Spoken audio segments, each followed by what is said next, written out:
Hello, everybody, and welcome back Hello. to Yes, welcome back. Haters Without a Cause. Without a cause. Now we have a song intro. We were gone for so long.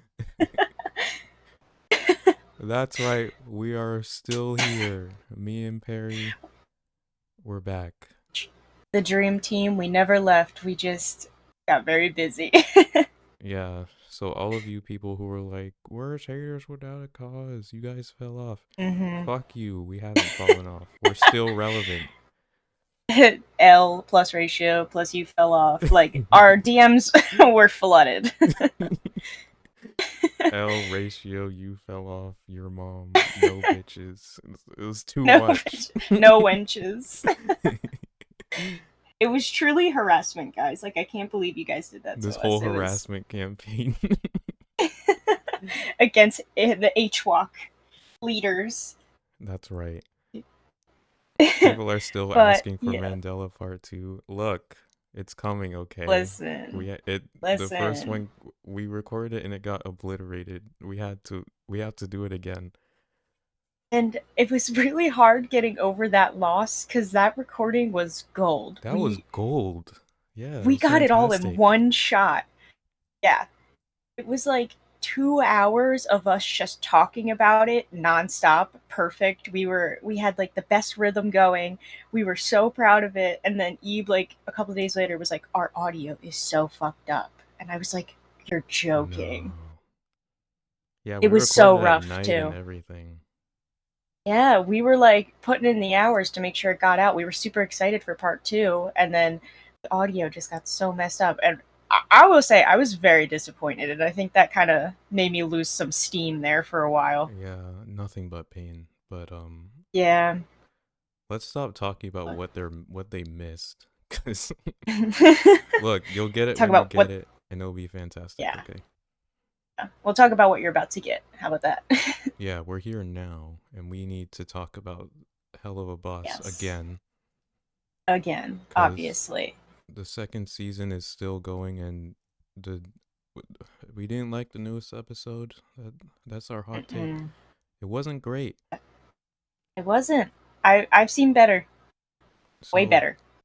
I think it's time to open up the conversation again of is HB season 2 good? But hmm before we get into that, Perry, do you want to lead in with the drama? Yes, of course. So, in part with a new Helluva Boss episode being released, as it happens every time, of course, more drama with Vivziepop showed up. It's almost every single time a new episode of Helluva or more has been hotel announcements happen, more drama pops up every single time. Or it's just the old drama that gets rehashed. But there was a new development this time by a user on Twitter called Ken Draws Art. They do use they them pronouns, so and they were very adamant about that. So if you guys are going to refer to them in any way, please use they them. But yeah, so they recently made a claim about Vivziepop, about copyright and stealing characters and just like overall general disrespect. Accused her of transphobia. It was a mess, and there were documents upon documents of like images of Discord conversations and screenshots. It was nuts. So there's this YouTuber called 𝐒𝐿MAO. We could probably link them in the description below. They put out a really Mm-hmm. detailed video. Yeah, put up a really great detailed video on this. It's like almost an hour long, and they went through every single conversation and screenshot that was in the PDF that Ken made with all their like evidence. So if you guys want to watch that and then come back and to us, or watch that after we talk about this, after you listen to our episode, feel free, but I think we'll summarize it pretty well. So basically, Ken Art and Vivziepop were friends in like 2013 to about 2020. So it was like a pretty long friendship. And they did a lot of background work for their Vivziepop's old project called the Allison Project. And it's since canceled, but that's like how long Ken has known Vivzie. They've been working with her since her old, you know, canceled projects. It's been a long time. and they even did storyboards for Has Been Hotel, which, as we all know, was also years ago at this point. So they basically, though, in this No, uh, way back. They came up with like a lot of the jokes and the character art together. yeah, like way back, like back when Has Been was just a thought, and like concept art of characters was still coming out, and like Vivzie was just sharing it with her friends, Ken being one of them, and saying, hey, I have this idea, what do you guys think of this character, what do you guys think of this one, what do you think about this storyline? And Vivzie has made it clear in the screenshots and also just in general that she's not really a writer, she's an artist first and foremost. So she likes to play off ideas, like with spitballing between her and her friends, Ken being one of those friends at the time. So what happened, basically Ken, I said Kane. Ken's main argument Ken's main argument was that Vivzie did not give them any credit, and which again in 𝐒𝐿MAO's video, which will be linked below, they go through every single sentence of the Discord conversations, screenshots that Vivzie between Vivzie and Ken. It's a great And video if you don't like reading. yes, it's a really great video. They summarized it super well, and they're very detailed, like word for word, read exactly what you needed to hear, read the descriptions that went with the screenshots as well. So, again, feel free to watch that after this if you'd like.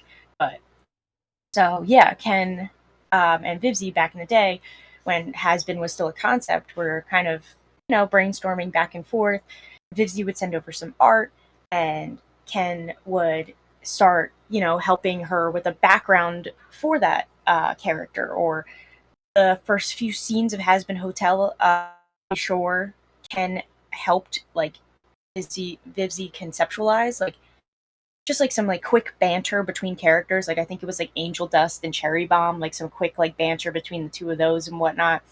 Like very minimal conversation though. Like it wasn't like extensive background for characters. It was very quick dialogue that Vivzie absolutely took inspiration from in the pilot, but it was not word for word. But and Ken was listed as given credit, like in Additional writing. yes, was given additional writing credit, but wasn't given credit as a main writer, which they had a big issue with, and they even like mentioned it to Vivzie. Of course, they said, "Hey, like," which 𝐒𝐿MAO also covers that full conversation in their video, where Ken reached out to Vivzie and said, "Hey, why am I not listed as a main writer?" And Vivzie said, "You you weren't a main writer. Like we, spitballed Yeah, off we of each had a main other, writer. and yeah, like you literally weren't. You did not write any of the script. You did not write any of the backgrounds for the characters. You literally just said, "Hey, wouldn't it be funny if you put this in the video?" Or like, "Hey, wouldn't it be funny if this character said this?" Like And they had like role play back and forth with each other. Wasn't that just supposed to like demonstrate the dynamic between two characters, like how they would play off each other? yep, exactly. It's exactly what it was. And like at the end of the day, that's not story writing. That's literally just It's having a like conversation bits. with your friend. Yeah. Yeah. hmm And I think Vivzie made that very clear to Ken. Was like, "Hey, like you weren't a writer like that, but I still gave you credit for some ideas as additional writing." Like she easily, in my opinion, could have given Ken none of that, because again, it was just quick Discord conversations between friends, but she did give them credit. But it wasn't enough for Ken, I guess, which I can see. Like when a big project like this blows up out of nowhere, of course you're going to want more recognition from being there from the start, especially as a friend and supporting your friend. That's Mm-hmm. understandable. You want that credit too, because you were there from the early days when it was nothing, Yes. I see that. Yes, I see that perspective. But also at the end of the day, like you got to recognize, hey, like if you want more recognition and more part in the show, don't go to your friend and say and demand that you be listed as a story writer or whatever. Say, hey, the next episode or like whatever's coming next for the show or whatever you have planned, can I be on the writing team? And with how close they were, I don't think Vivziepop would have denied them. Like, that's just my opinion. I think Vivzie would have been very open to Ken actually joining on the writers like team, you know. Yeah, judging But from the Discord conversations, Vivzi, at least back then, she seems very like pleasant to work with and like accommodating, Mhm. almost to a fault. I agree, especially back then. And I think it's funny that her one of her main controversies, quote unquote, is that people say she abuses workers and like doesn't pay them well and overworks them and doesn't give them credit. And that's hilarious Yeah, because in these Discord conversations, you can see Vivzi actively apologizing to Ken, saying that she gave them credit, wish she could give them more, but said that would be discrediting the writers who put hours and hours upon this script. Like, you know, like you and I having a quick 20-minute Discord conversation is not the same level of work as a writer who did this with me for weeks, you know? yeah, like she almost apologizes too much. Like, Yeah. I don't want to make a judgment of a person based on a few Discord conversations, but like, I'm not saying she's an angel or anything like that, but she seems like Hmm. a decent person. And to think Yeah. like this person is always like coming under fire from all sorts of sections on the internet saying she's done all these horrible things. I don't know. I'm not convinced. Yeah. It's definitely shady. Like, again, like you said, I don't want to make any assumptions on either of them just based off of their presence online. Obviously, I don't know either of them personally or who they are, and I've never worked for Vivzi, so I can't attest to that. But I think if like one or two people have come out and like said, "Hey, like I didn't get any credit for helping Vivzi," and then they show screenshots where they've been given credit, it makes me a little suspicious. Like it's like you are showing like literally in their own PDFs against Vivziepop, like the case they made against her, they show Vivziepop like credit Oh at yeah. the end of this. Yeah, A lot like of this to PDF is Ken. like self-owned. Hmm. It's it really is, and I don't know. My thoughts on it are I think it's a little interesting that of course it came out at the same time the new episode just dropped. First episode in a while, like almost 2 months. It's always around when people are talking about it, and I haven't seen what Ken has said about it since then, but I know they were replying to people the first few days afterwards and like trying to like the original video that dissects the things, the ALMA video that we linked below. They actually were messaging with Ken on Twitter, sent them the video, responded to it, and they were just proving that they didn't watch the video because ALMAO was like, "Hey, did you not listen to any of my argument?" And they were like, "Well, I haven't had the chance to see it yet. Like, I watched the first couple of minutes, and I got like an idea, you know." And What? yeah, and It's like 50 minutes ALMAO long. exactly. ALMAO was like, dude, that's not cool. I'm using dude and guys as gender neutral always. Right. Never question that. But I was like, dude, like you can't make assumptions if you haven't watched my full video yet. Like at some points I am literally on your side. At some points ALMAO is like Ken was in the right in this regard, and in other moments they're like Mm-hmm. in this regard they weren't, which I like, which is what I like about their videos. They're It's very pretty fair. very fair, very fact based, factual, very factual, and like just give you all of the information and then their opinion at the end of it, which I appreciate. Like it's just facts and then opinion. Like it's not like sprinkled in there, Yeah, which I it's know is what objective. we do. But I'm fine with that. Like other people can make the informational videos. So I always appreciated that. And yeah, they were kind of going back and forth on Twitter. And then finally, like Ken was like, "You know what? I'm sorry, I did not know that. Why don't I message you directly?" And ALMAO said, "That would be great. Like, I'll message you right now." And I think they took the conversation from there privately, which I kind of liked because again, it's not in everybody's face, and they can kind of hash everything out together. Yeah. And I think it shows LMAO's respect for Ken, even through the fact that they are a Vivziepop fan, like a big Vivziepop fan at that. They still respect these people who are attacking her directly. But I don't. Again, I know neither of any of these people in person. It could have been disrespectful in the direct messages. I have no clue, but that just was my general impression, and that's the vibe I got from that. But yeah, I thought the video creator ALMAO handled that pretty well. But yeah, anyway, so Ken was just kind of like debunking their own argument throughout their PDF. And the instance where they accused Vivziepop of transphobia, I don't think there's any excuse for that. I don't think there's any like No. no, because I think in 𝐒𝐿MAO's video they say like, hey, because there's screenshots of Vivzie talking to a different person through Discord, and they misgender Ken in it. But I think they misgendered Ken the one time, and they like she was ranting about them, like, and I don't think because then in the next screenshot she genders them or like uses their correct pronouns. So it's interesting. Like I'm like, maybe she was just frustrated and upset and wasn't thinking. It was just typing super fast. But also, again, that's no I excuse. Like, there's no guess, excuse. but like with how Yeah, long they've known each other, it's like you. a Yeah, slip up like that, you gotta catch that. absolutely. Like, you should at least say like, "Hey, didn't mean to say that," or like do like an asterisk they, like at Yeah. minimum, you know. So I don't think there was any excuse for that on Vivzie's part. I don't know if she was just frustrated and was typing too fast, or if she. It didn't feel malicious to me, but it easily could have been. Again, I don't know her. Yeah. So, If it was, but that's fucked up. if it But is, there's no excuse. And honestly, fuck Vivziepop. yeah, Like, truthfully, like respect people's pronouns even if they're shitty to you. It's the bare minimum. absolutely. Like, I actually, this is not regarded to Vivziepop, but I watched a video recently and somebody was making the argument, like, I don't know if you heard that trans, like, alt-right trans activist Kelly, I forget her name, but she's a trans woman and she's been, like, Oh, making these, I've heard of yes, her, you but know, I don't know anything about her. yes. So I'm not going to go deep into her, but I'm sure most of you have heard of her anyway.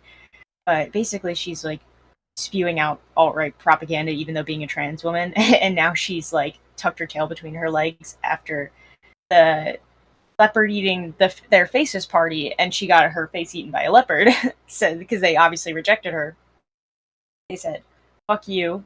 Even though you're trans and you're on our side, still fuck you. And she realized that she was like, oh, they do hate me. I am not the pick me like I thought I was going to be, but I'm not. And it's like, yeah, who could have guessed that? Anyway, Imagine being trans and part of the alt right.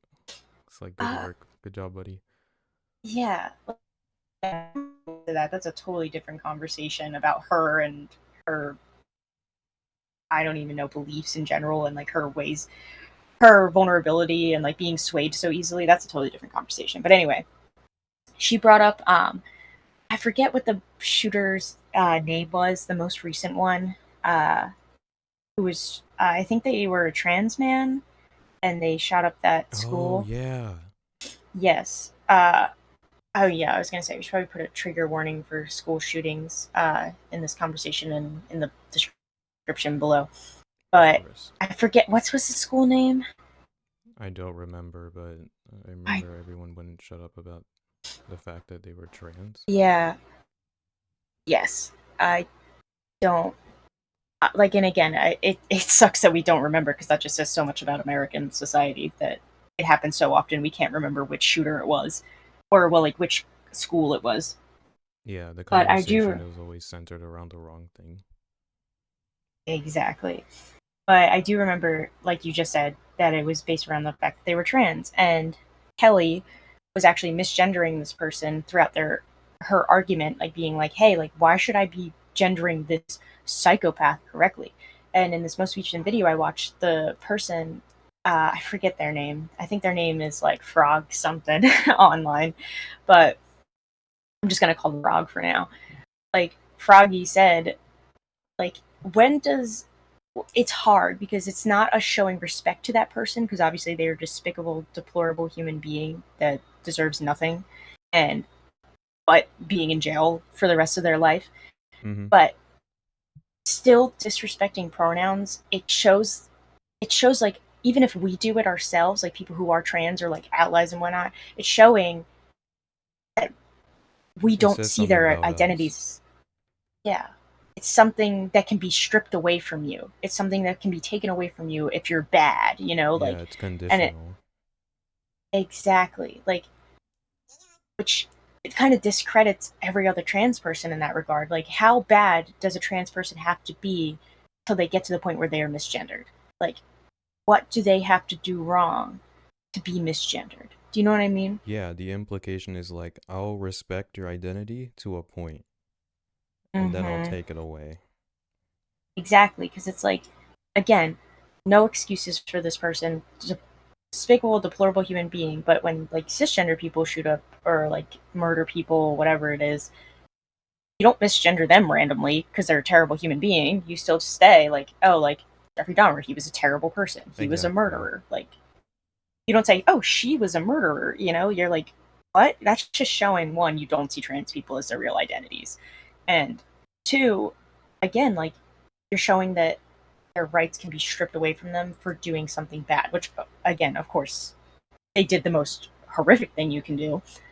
But again, where's the line? Like, if we start turning against each other, conservatives are going to see that as, oh, you don't respect this person's pronouns either, so you clearly don't see them this way, and it's just going to start snowballing into something horrific. So yeah, again, I don't know. Like, in the case of Vivziepop, it's like Ken did nothing bad, especially nothing bad enough to be misgendered. But even if people do things badly or like commit like crimes or whatever, that doesn't mean they should be misgendered, because that just takes away from everybody else, not that specific person. It's not about showing that person respect. It's about respecting trans identities as a whole, you know? Yep, yep. So that's really all I have to say about the trans issues with Ken. I don't want to like delve into that too much, but that was just my personal thoughts on it. Again, there's no excuse if Izzy did that maliciously. And as much as I love Helluva and has been, fuck her if that's the case. Like, genuinely, like that. There's no excuse. I am not a diehard stan where they could commit every crime in general, and I'll still be like, love you, like go off, Mm-hmm. queen. No, I will easily say no, fuck her, if that was the case. But I don't think she's commented on it yet, and if she does, but I don't know. The vibe is she also has active trans characters in her shows and is friends with trans people and queer people and has them working for her as animators Yeah. and as characters and voice actors. Which again, like that's like the same thing as people like saying slurs and being like, oh well, I have a black friend. It's like, okay, no, or it's like, oh, I'm gonna say this slur, but I have gay friends, you know, and it's like, bro, no, like so it easily could be that too.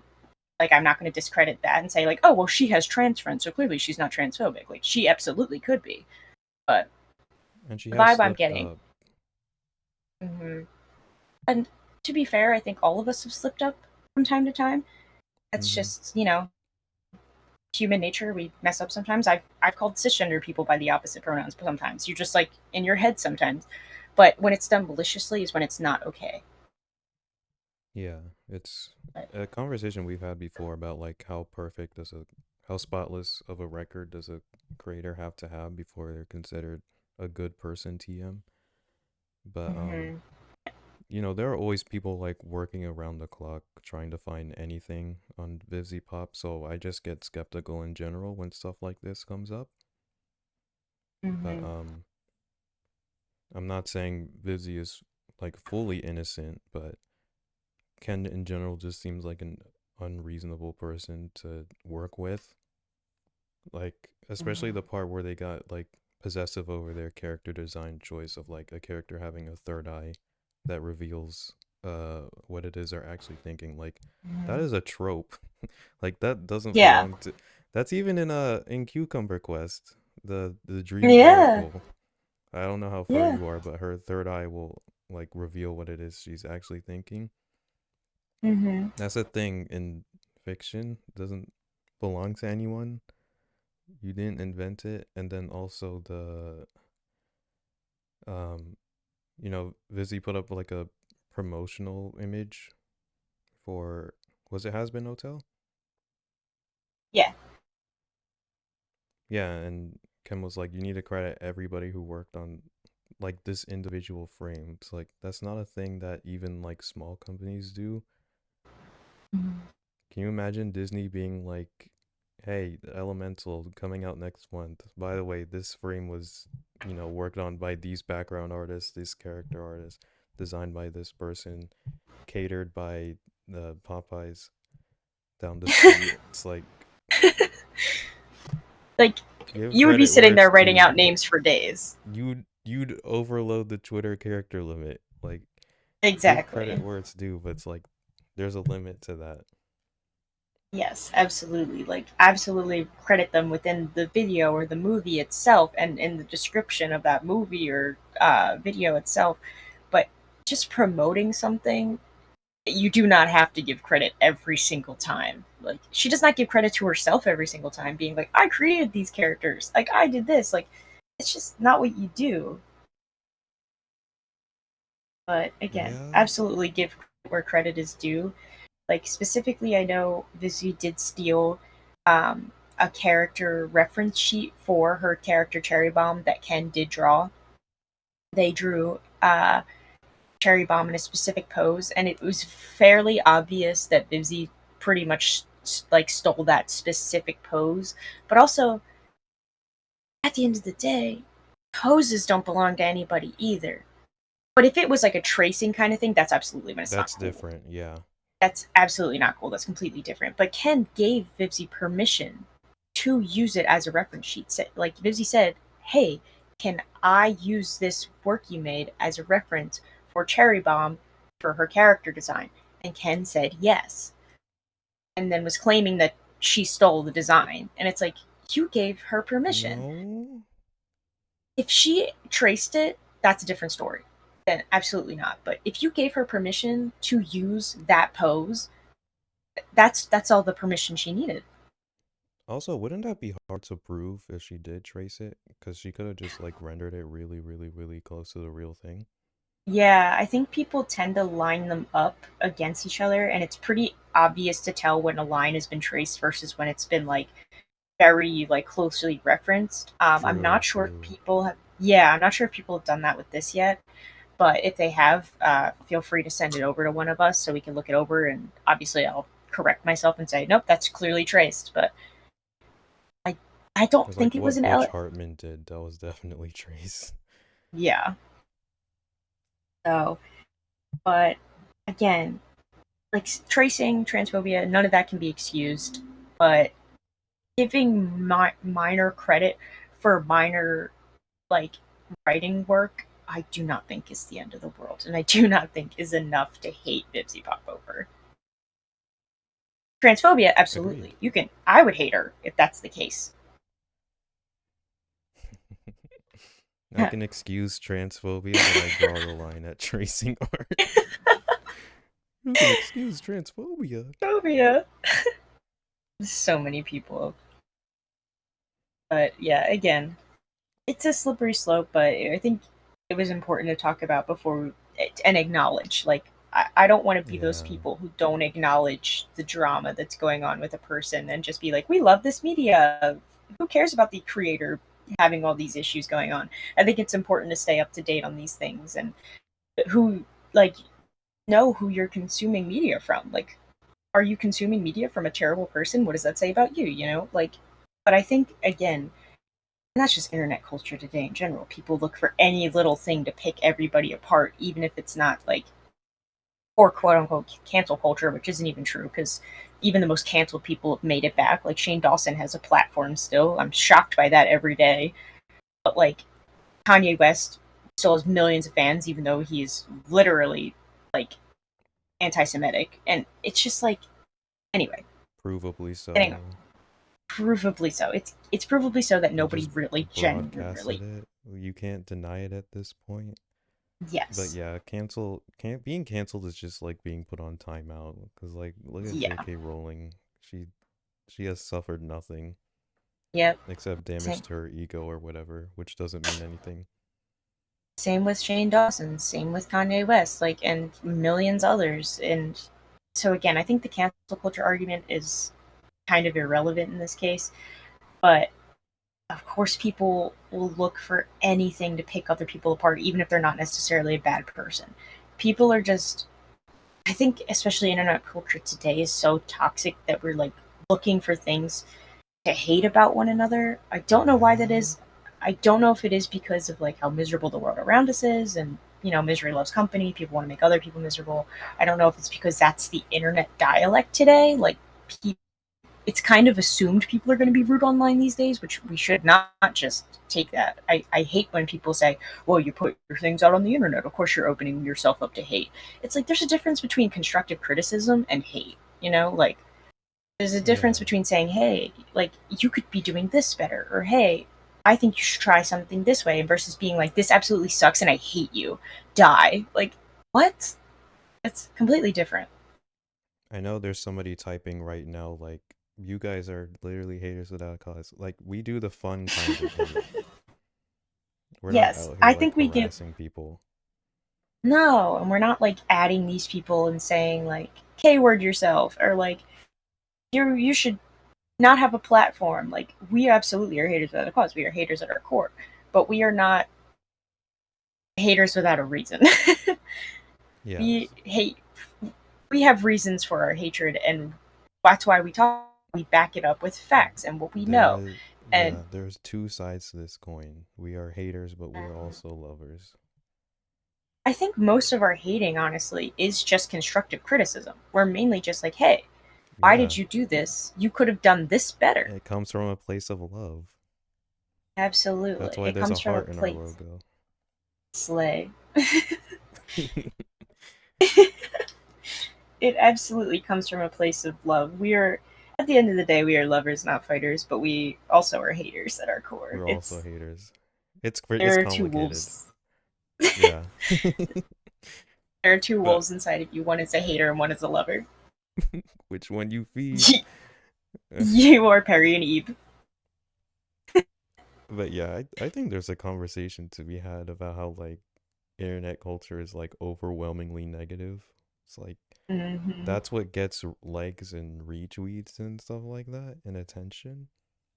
Oh yeah, that's It's very half the interesting. reason. Yeah, that's half the reason most conservative like figures get as big as they do. Like, I'm not even talking like politicians or anything. I'm talking just like online presences like freaking Ben Shapiro and shit, and Andrew Tate. These people get so big because they're spewing hate, and it's the same thing as like news Yeah, articles. because Nobody they wants to hear say about hateful something good. things. Yes, and that's shocking and insane, and of course that's going to get the most interactions, even if it's interactions that are negative. You're still getting views. Bad publicity is still publicity. And I think it's hard because you want to interact with these people so other people see like, hey, this isn't cool. But also at the end of the day, like, you're giving them a platform when you're retweeting these things, so more and more people are seeing it. And like, even if you're quoting it and saying this is a terrible take, now I'm seeing it when I wouldn't have seen it before. Like, and now I'm scrolling through, doom scrolling, seeing all these people agreeing with him, and then the people fighting him. It's a mess. And but again, it's what gets the most views. It's what gets the most clicks. Gives him revenue, and that's absolutely our internet culture today. It's the same thing with news stories. Like, nobody wants to hear about the good stuff. They want to hear like, oh, how many people died in that car crash today? How many people died in that fire? Because that's what sticks in your mind because it's so awful. Well, that's the thing, right? You don't the news doesn't come on and they say like there were no school shootings today. It's like no news is good news. You don't really Yeah, report on what's going well. And that's someone fact. could be like, this, why are you guys talking about Vivziepop? Just talk about the show. But it's like people use these judgments of Vivziepop to make judgments about the show. And I don't think that's Hmm. fair because like the show is one thing, and especially if those claims are false. So I think it's very relevant to talk about this stuff. Absolutely, I completely agree. And like we were saying before, you want to know who you're consuming content from. Like, it's it's easy to just say, "Oh, I like the content, I'm ignoring the creator." Like, I think to a certain extent you can separate art from the artist, but also it's nice to know, like, am I consuming Still something valid. from a Nazi? Yeah, uh, Mm-hmm. am I consuming like media from somebody who's racist or homophobic or sexist? Like, it's not How does something that you inform the want. work? And how are you going to be ignorant to that?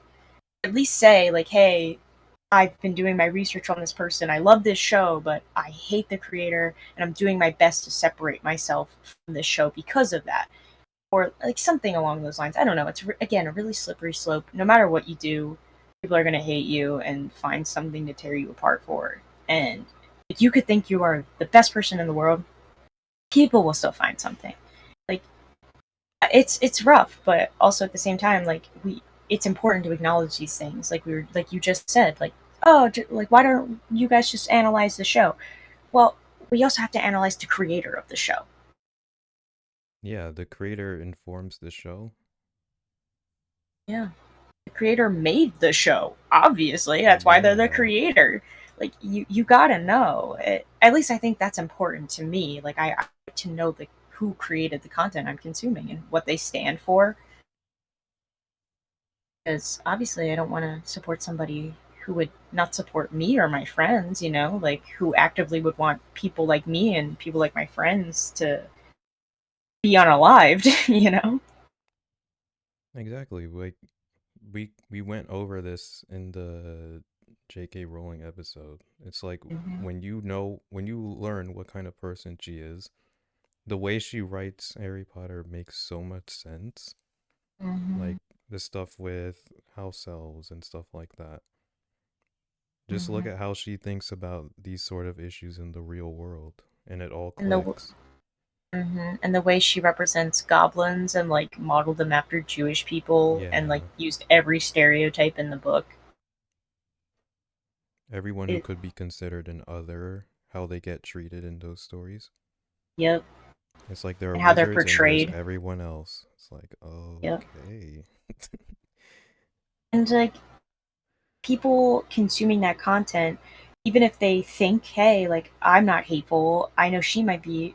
You're like subconsciously consuming that. You're seeing like because then people will headcanon Hermione is black. And I've seen even fans be like, well, that's not how it was portrayed in the movies. And like, that's not how J.K. Rowling wants it. And it's like, okay, take J.K. Rowling out of it for a second. Really think about it. How did you perceive Hermione? Did you see her this way? That's fantastic. Maybe somebody else saw her a different way. As long as the creator didn't say, hey, Hermione has pasty white, like pale skin, like you can headcanon her to look like whatever you want her to look like. You know what I mean? Like, Yeah. unless they give you an accurate, like detailed description of this person, which I don't think she ever mentions their skin color in the books. Correct me if I'm wrong, not sure. As far as I know, the only description they make of her is how she has a gap in her teeth and how she has like Curly hair. bushy hair. Yeah. Nothing about So her I skin. Yeah, that's what I thought, and I think that's why a lot of people were headcaning her as black because of her hair. Like people were like, she has big hair. Like, of course they're going to want to see that representation. That's great, and I see nothing wrong with that, in my opinion. Like, if you pictured her that way, go off. Well, who am I to say no? That's wrong. The thing is though, even if there was a description of her skin and they said Hermione is definitely white, if they want to headcanon her as black, what does that take away from anybody? Like, what Absolutely. difference does Like, it make? Just let them have it. yeah, who cares? Like, same thing with the Little Mermaid trauma that's going on right now. Who cares? Yeah. Halle Berry is freaking beautiful. She killed it. Like, what does that have to do with like what does her skin color have to do with it?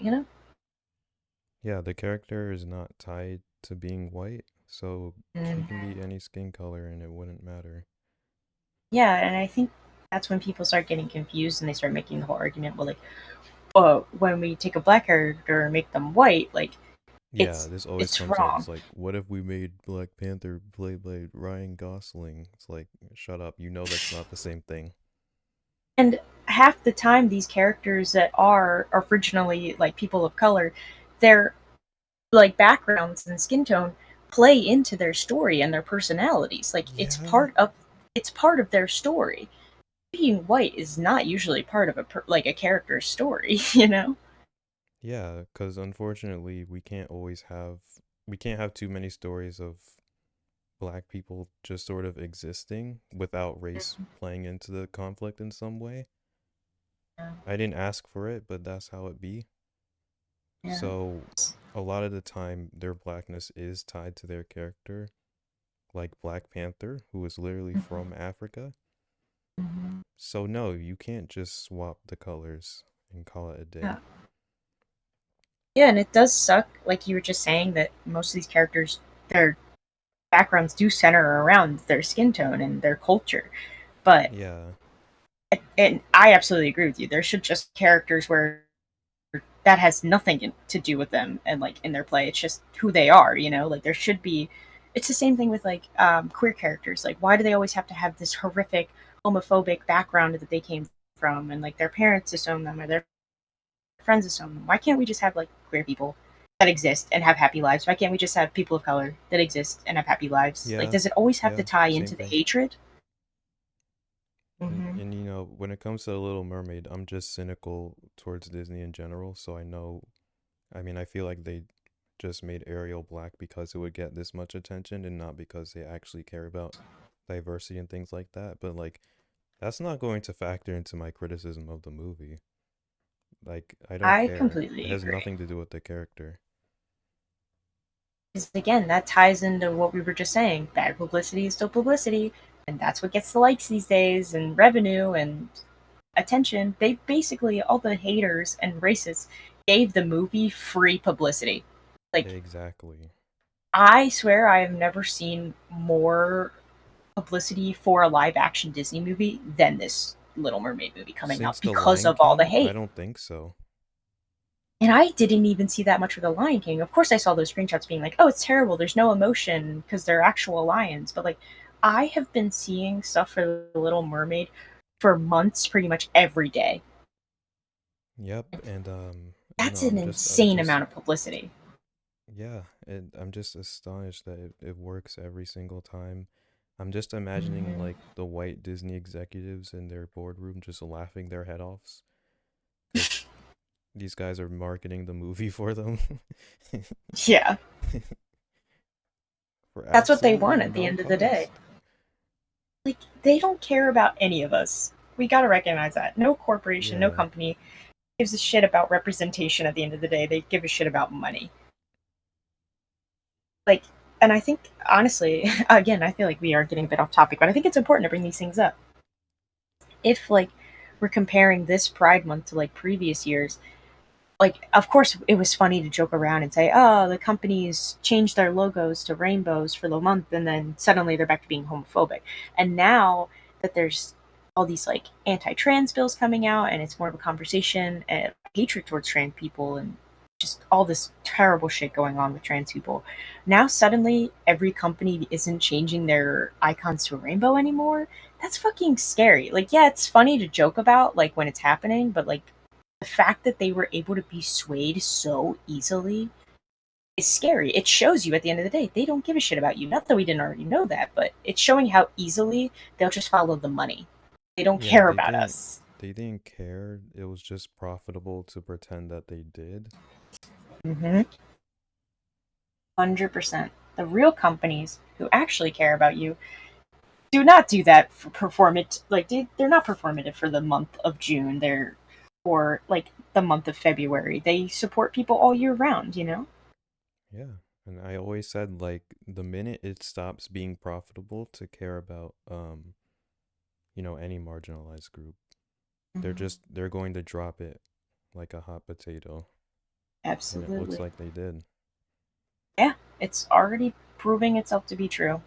Everything. It's the same thing happened with the Black Lives Matter movement. After that all died down, I have not heard a single person talk about it or see it in Nope. anybody's bio. Nope. Nope. It was a trend. It was. You remember when It's. everyone, I say everyone, I'm also guilty of it. Everyone put black screens on their Instagram account. Mm-hmm. And then I just had a realization like what the fuck does this actually do? Mm-hmm. Nothing. Doesn't do shit. I was guilty of it too. I did it, and then I saw all these posts saying, "Why don't you guys post resources instead of black screens?" And I was like, "Oh my god, I'm a Yeah. fucking idiot." I was like, "You I guys are should right." know better. Yeah, and then I proceeded to post information and I deleted the black screen because I was like, you guys are so right. Like, why do we fall victim to these things thinking, yes, allies, like we're doing the right thing? And then really, when you take it all at face value, you're like, this is doing nothing. Real activism isn't performative. Yeah. Just society. We live in a So yeah, society. that's our hot take. Real activism isn't performative. I'm just putting it. We're putting it out there. That's how we Putting it out feel. there. I know it's And controversial. yes. In today's society, yes. Caring for people is controversial. Mm-hmm. But yeah, again, kind of sidetracked from our main point, but I think it is important that we bring up these issues as often as we can because again, if you don't, they're just lost forever. Yeah. And just like the Black Lives Matter movement, as soon as that trend died out, it's gone. And I don't think that's something that should just go away.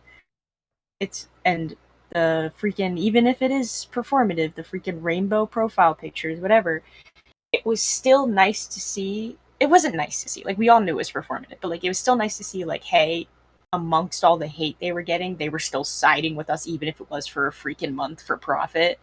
And now the fact that they're not doing that anymore does show that it was just a trend.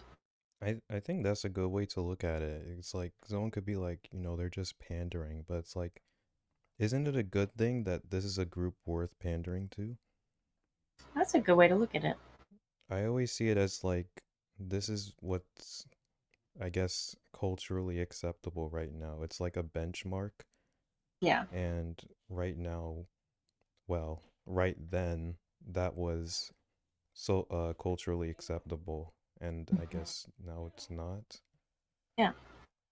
It's scary, it's sad, and it is important to talk about it because this is the world we live in now, and this is how our society is, and it sucks we have to bring up these issues pretty much almost anytime we talk about these things. But again, we've been gone for over a month now.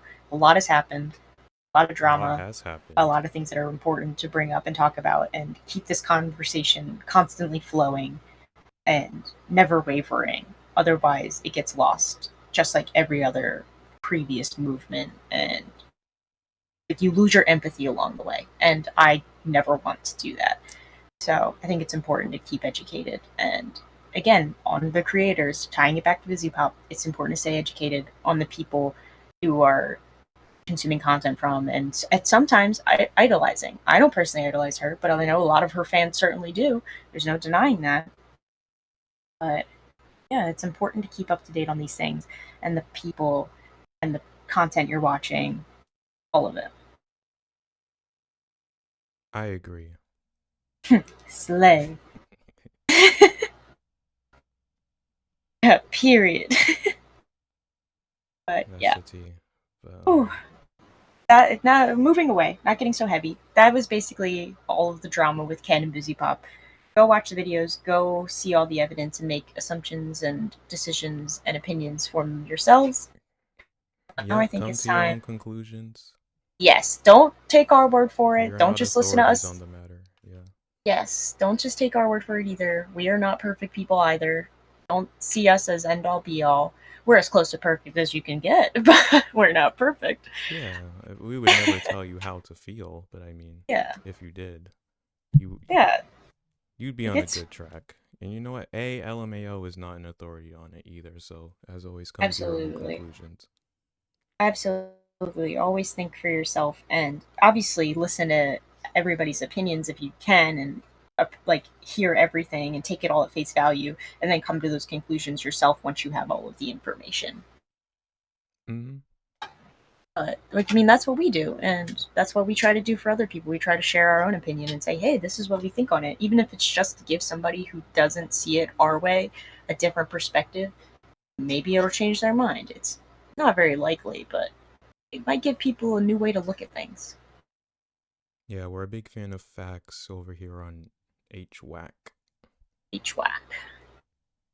Slay. But yeah, anyway, back to hating on the actual content itself. Thank you guys for listening to our little rant there.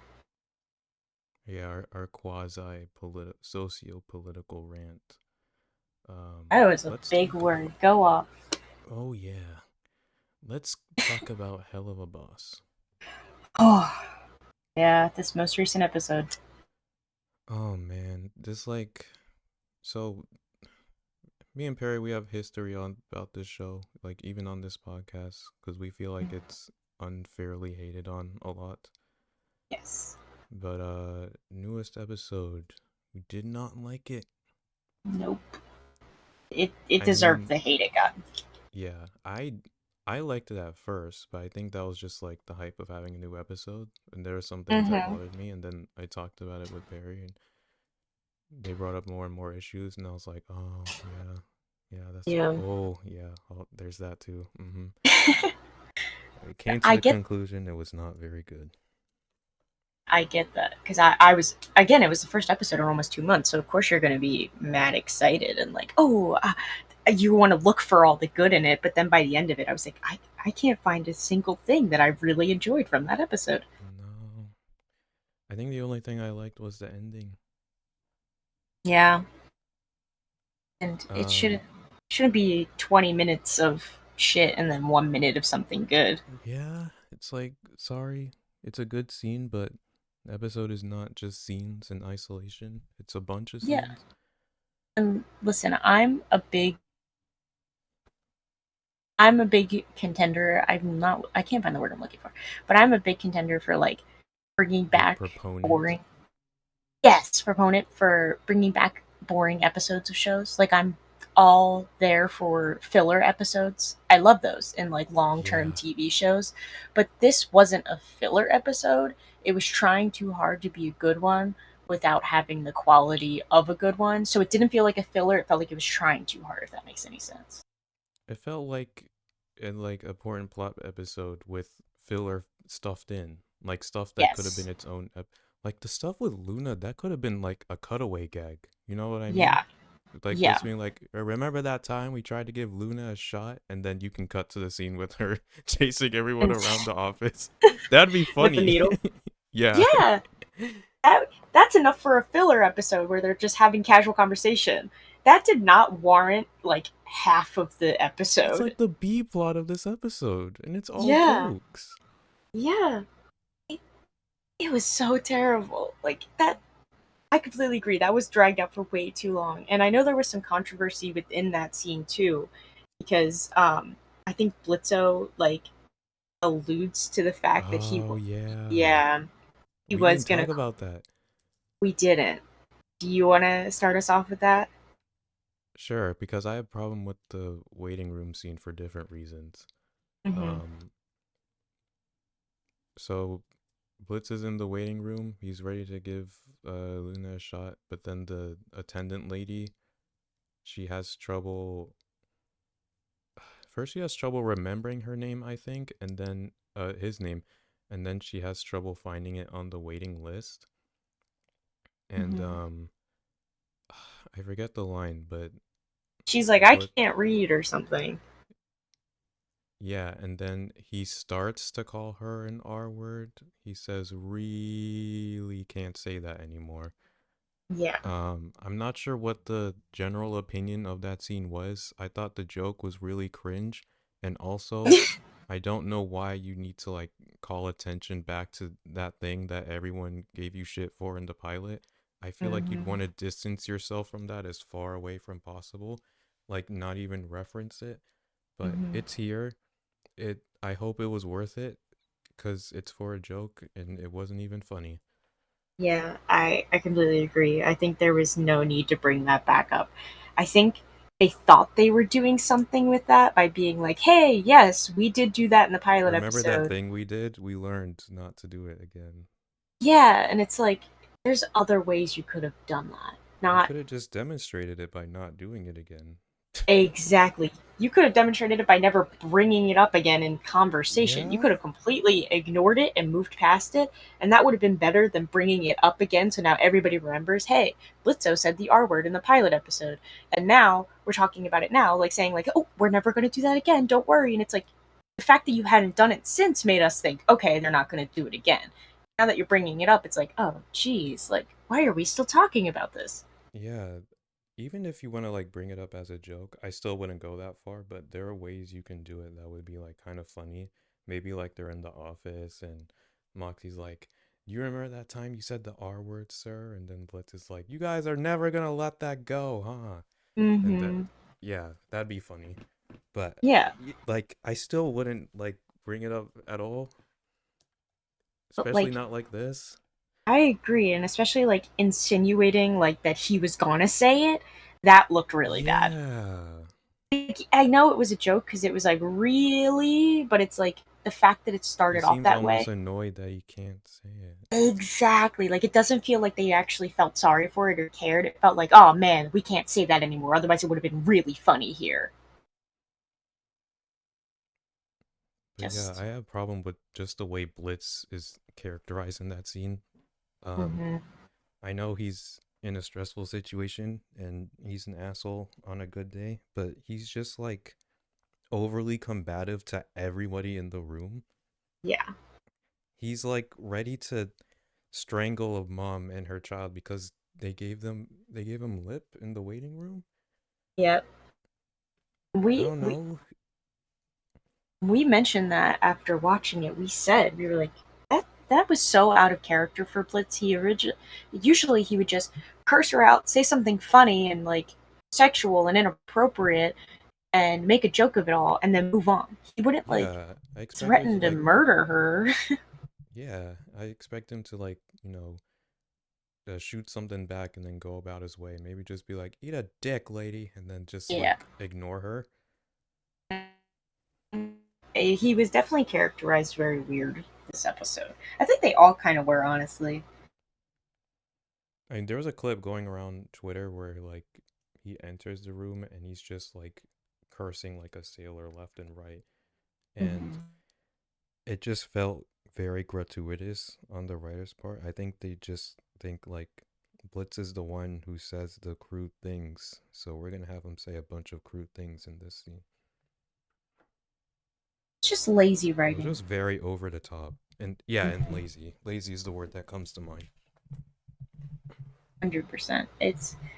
It wasn't done very well, and again, I think there was obviously like more issues I had with the episode, but they feel so unimportant that it feels like I don't even want to fucking waste my breath being like, oh, Moxie and Millie were weird in this episode. Like, yeah, this whole episode was weird. What the hell else do I have to say about the fact that they were just boring as hell? Like, I'd rather just like talk about that whole drama with Vivzie, this with Blitzo, that whole thing all over again, and then we have this video that we want to show you guys where we analyze somebody else's thoughts on the episode because it's just like every other minuscule detail from that episode didn't matter. You know what I mean? Yeah, it's like right off the bat they separate the main characters again, and I'm like, oh come on, Oh yeah, why do you just keep doing this? yeah. Like I'd rather analyze like the writing, like we have been, rather than like scene by scene the episode because it's just so like if you guys watch Helluva Boss, you know what we're talking about. If you don't waste your time with this episode. Like, even though we're shitting on it, I wouldn't even recommend this to somebody I hated. It was so goddamn boring. Because what has actually happened, like plot wise? It's In like, that well, episode, Stella is not going to kill Stolas anymore, I guess, and then Stolas is in the hospital. That's all you need yeah, to know, because that's it. everything else is like irrelevant. Even the Irrelevant. stuff with Stryker. This is the Yeah, episode where Stryker returns and nothing happens. I was so excited for that. I thought, oh, Stryker's returning. It's going to be a big deal. He's going to confront Moxie again. He's going to confront Blitz again. Blitzo wasn't even there. Freaking, uh, like nothing. They have He one conversation on the phone and it gets one fucking cut off. conversation, and he's just he gets a theme song, which is weird. He's clearly like built up. It's his return, and it was boring as hell. He did nothing but hunt down Stolas, ride on his horse for a while, almost kill Stolas, but not succeed, but doesn't succeed, and then gets called off in anyway, and then he stops trying to kill him. I'm bored. Stryker had so much potential. Yeah, and of course he fucks off the at the end of the episode, so they can bring him back and get people excited. And it's like, hey, look, Stryker's coming back. It's not gonna Mm-hmm. work a second time. You got to actually do something with him. Exactly. Like if he comes back and does something interesting, I'll be like, all right, Slay, welcome back, Striker. But as of right now, I Mm-hmm. can't see them doing more with him. I At least feel not for a like while. tricked. I I feel like I was know. baited. Bamboozled. Because most of the um like clips they were releasing before the date, like the little sneak peeks, were of Stryker. Stryker was in all the marketing. Yep. I just disappointed.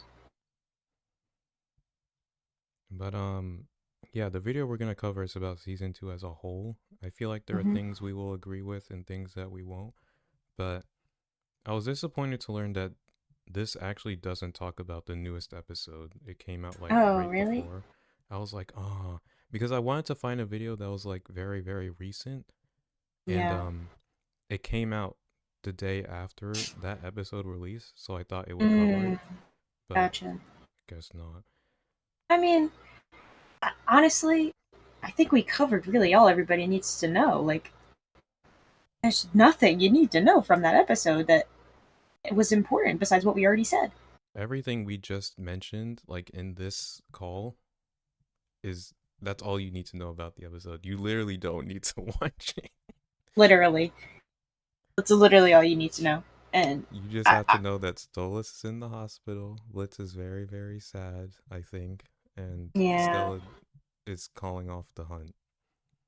And I think the only reason it would be interesting to have a video that does reference this most recent episode would just be to like build on the characters, like being like, hey, like Stolas and Blitz's relationship. Clearly, Blitz cares about him more than he likes to admit. Like, yeah, that's a cool to add on. But then, and it also like would kind of the criticism of season 2 as a whole, of course, by being like this most recent episode sucked. Now it makes season 2 look even worse. But I think we all knew that anyway. So I think Yeah. I think we could make some pretty good conclusions on our own after we watch this video. Yeah, I figured it's worth having a look see, get an idea of what is the current zeitgeist on season 2. Yeah. Even though I still think a lot of it gets unfair criticism, like that video we covered last time on the circus, but Mm-hmm. this is a different person, so we'll see. Absolutely. This YouTuber is called 𝐒𝐿𝐴𝐻. I've only seen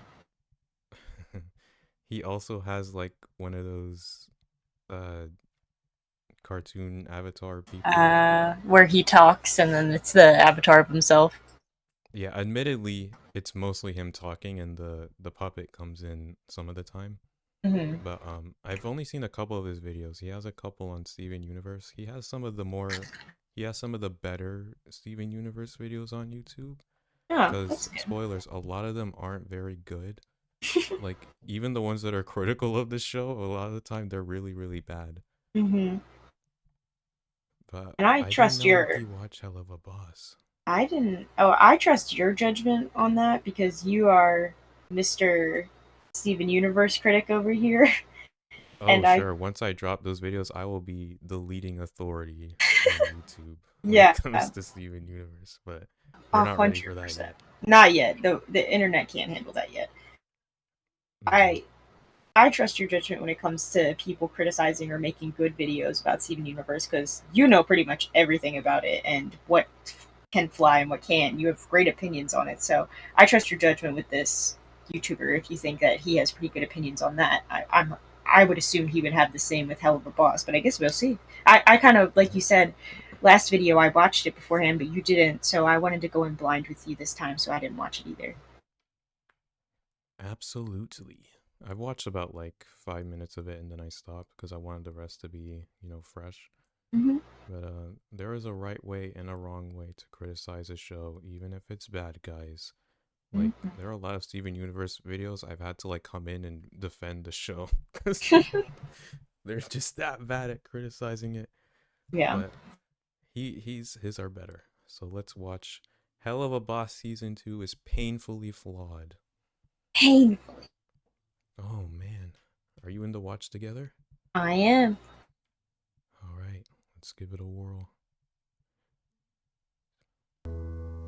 But if you close your eyes, does it almost feel like nothing changed at all? Yes, I know a new episode is coming out. So that season 1 finale, we're not We're not getting that, huh? Okay, that made me really laugh. That was pretty funny.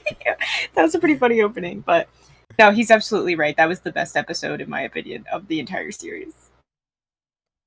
And we never did get a follow-up on it. We still haven't. They're still in the legal battle. I heard a new rumor about it, because at first all I heard was that it was tied up legally, and none of us knew why. But I heard that possibly a Kesha song was used, and that's why it's being held up. What? I don't know if that's true, or that Kesha had like a cameo in it, like quote unquote. I don't know how true that is. It was just a rumor that I heard. This is totally speculating, but I heard that's why it could be taking so long, because that's like a big illegal battle. Well, if that's the reason, I mean, so be it. But I think there's a conversation to be had about how well season 2 deals. Well, we'll let him get to it, and then we'll talk about it. All right, cool.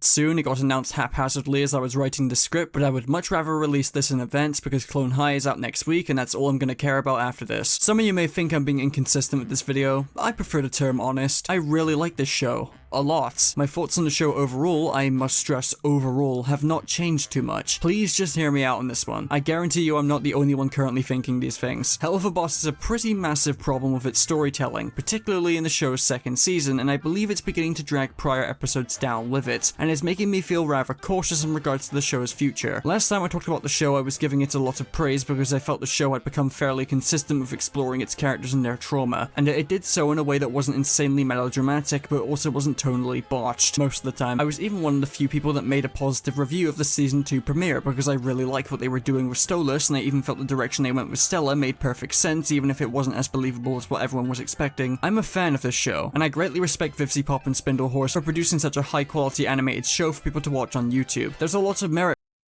Sorry, the season 1 premiere is this. Sorry, the season 2 premiere is the circus, right?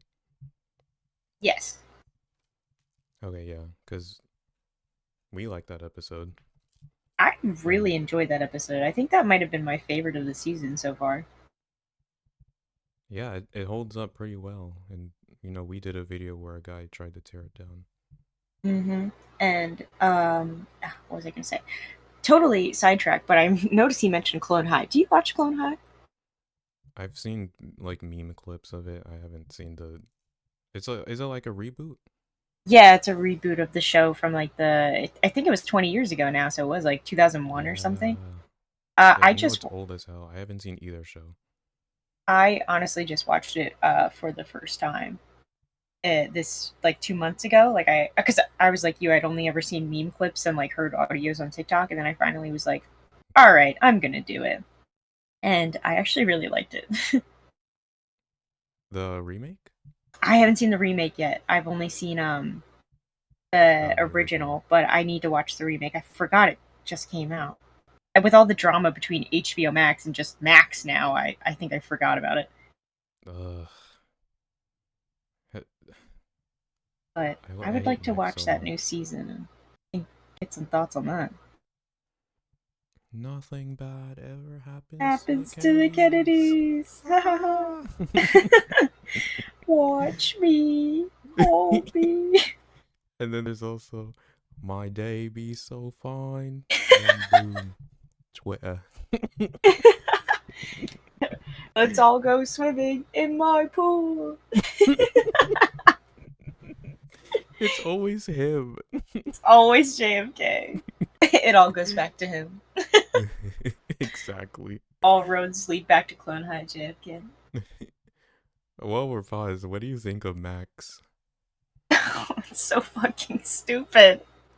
It's like, so dumb. I'm what not was even just the talking about point? the name, but like, is it me or is the UI like 10 times worse? Oh, it's 10 times worse. And I liked the purple color scheme more than the blue. Yeah. The purple really, That too. really differentiated it from pretty much every other streaming platform. There were times where I was watching the Harley Quinn show, which we might talk about at some point, and then the player would like crash on me. You know, the episode would start at weird places. I was like, what the hell is going on? You changed the name, you changed your color, and you also changed your player, which worked perfectly fine. Like, this should not be affecting it as much, but the UI sucks so much. Like, the design sucks. It's hideous. HBO Max was way better than just Max. Again, what was the freaking point? I don't know if it's like a legal thing or they're like, we just want to drop the HBO name. We just want to drop the first half of our name. Oh, God knows, but I think it's stupid. I think it's dumb. I can't wait till Netflix just changes their name to just Flix. Yeah. But anyway. Sense even if it wasn't as believable as what everyone was expecting. I'm a fan of this show, and I greatly respect Vivziepop and Spindlehorse for producing such a high quality animated show for people to watch on YouTube. There's a lot of merit for this show, and its impact on YouTube animation in general is immense, with each episode racking up tens of millions of views. But to say season 2 has been well received across the board is a puzzling statement that I cannot say in good faith. Despite what the like to dislike ratio may tell you, season 2 has had an incredibly mixed reception from longtime fans who are fully invested in the show's plot and its characters, from being severely wounded from the loss of season 1's final episode, which we still have no idea if it's going to come out, to rushing its plot and character development, constantly resetting the show back to the status quo at the beginning of each new episode, giving multiple characters some of the most unsatisfying writing and attention in comparison to the others, and constantly finding new ways to break its world building, but that's a detail that only nerds care about. So those are some pretty bold claims. Hmm? I said those are some pretty bold claims. Very bold. But let's see how he qualifies them. We have like 15 minutes. Yeah. So far, so good. Mm-hmm. Well, it's a good thing that I have autism. That's the wrong image. And the incredibly disappointing reactions from Vivzie regarding criticism of the show, specifically targeting videos that are completely fair in their assessment of the show's issues, has given me a lot less hope that the show will improve. Now, I'm never one to say never, and don't worry, I'm going to get into these specifics soon, and yes, it's entirely possible that the 4th episode could be pretty good, but I have very little confidence that one episode is enough to rebuild what the show has managed to tear down with only 3 episodes. It's not that these episodes are overall bad, except the 3rd one. I think they're still fairly entertaining. Oh, he thinks episode 3 is bad. Like, I guess I get why, but I liked episode 3. I liked episode 3 too, even rewatching it. Yeah. I guess thought that was funny. That one felt more like a filler to me, but it still gave Moxie a lot of background, and more world building, like he said, which I was confused why he said that broke up the world building. I don't agree with that. I am a nerd who pays attention to that, but anyway. But yeah, I liked that episode. It felt like a filler while also giving a bit of like background on Moxie, but also being comic relief in a way. It's the first time in the season that an episode felt like it was from season 1. Yeah, It's definitely. like the group was together. Everyone felt like they had something to do. You know, the jokes all landed. Yeah, it showed how Blitz and Moxie met. Showed Moxie's background. I like seeing backgrounds between characters.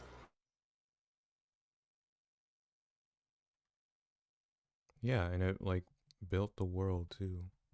100%. So we saw a new section of hell. Mm-hmm. I guess I'd be curious to see why he doesn't like it. Yeah.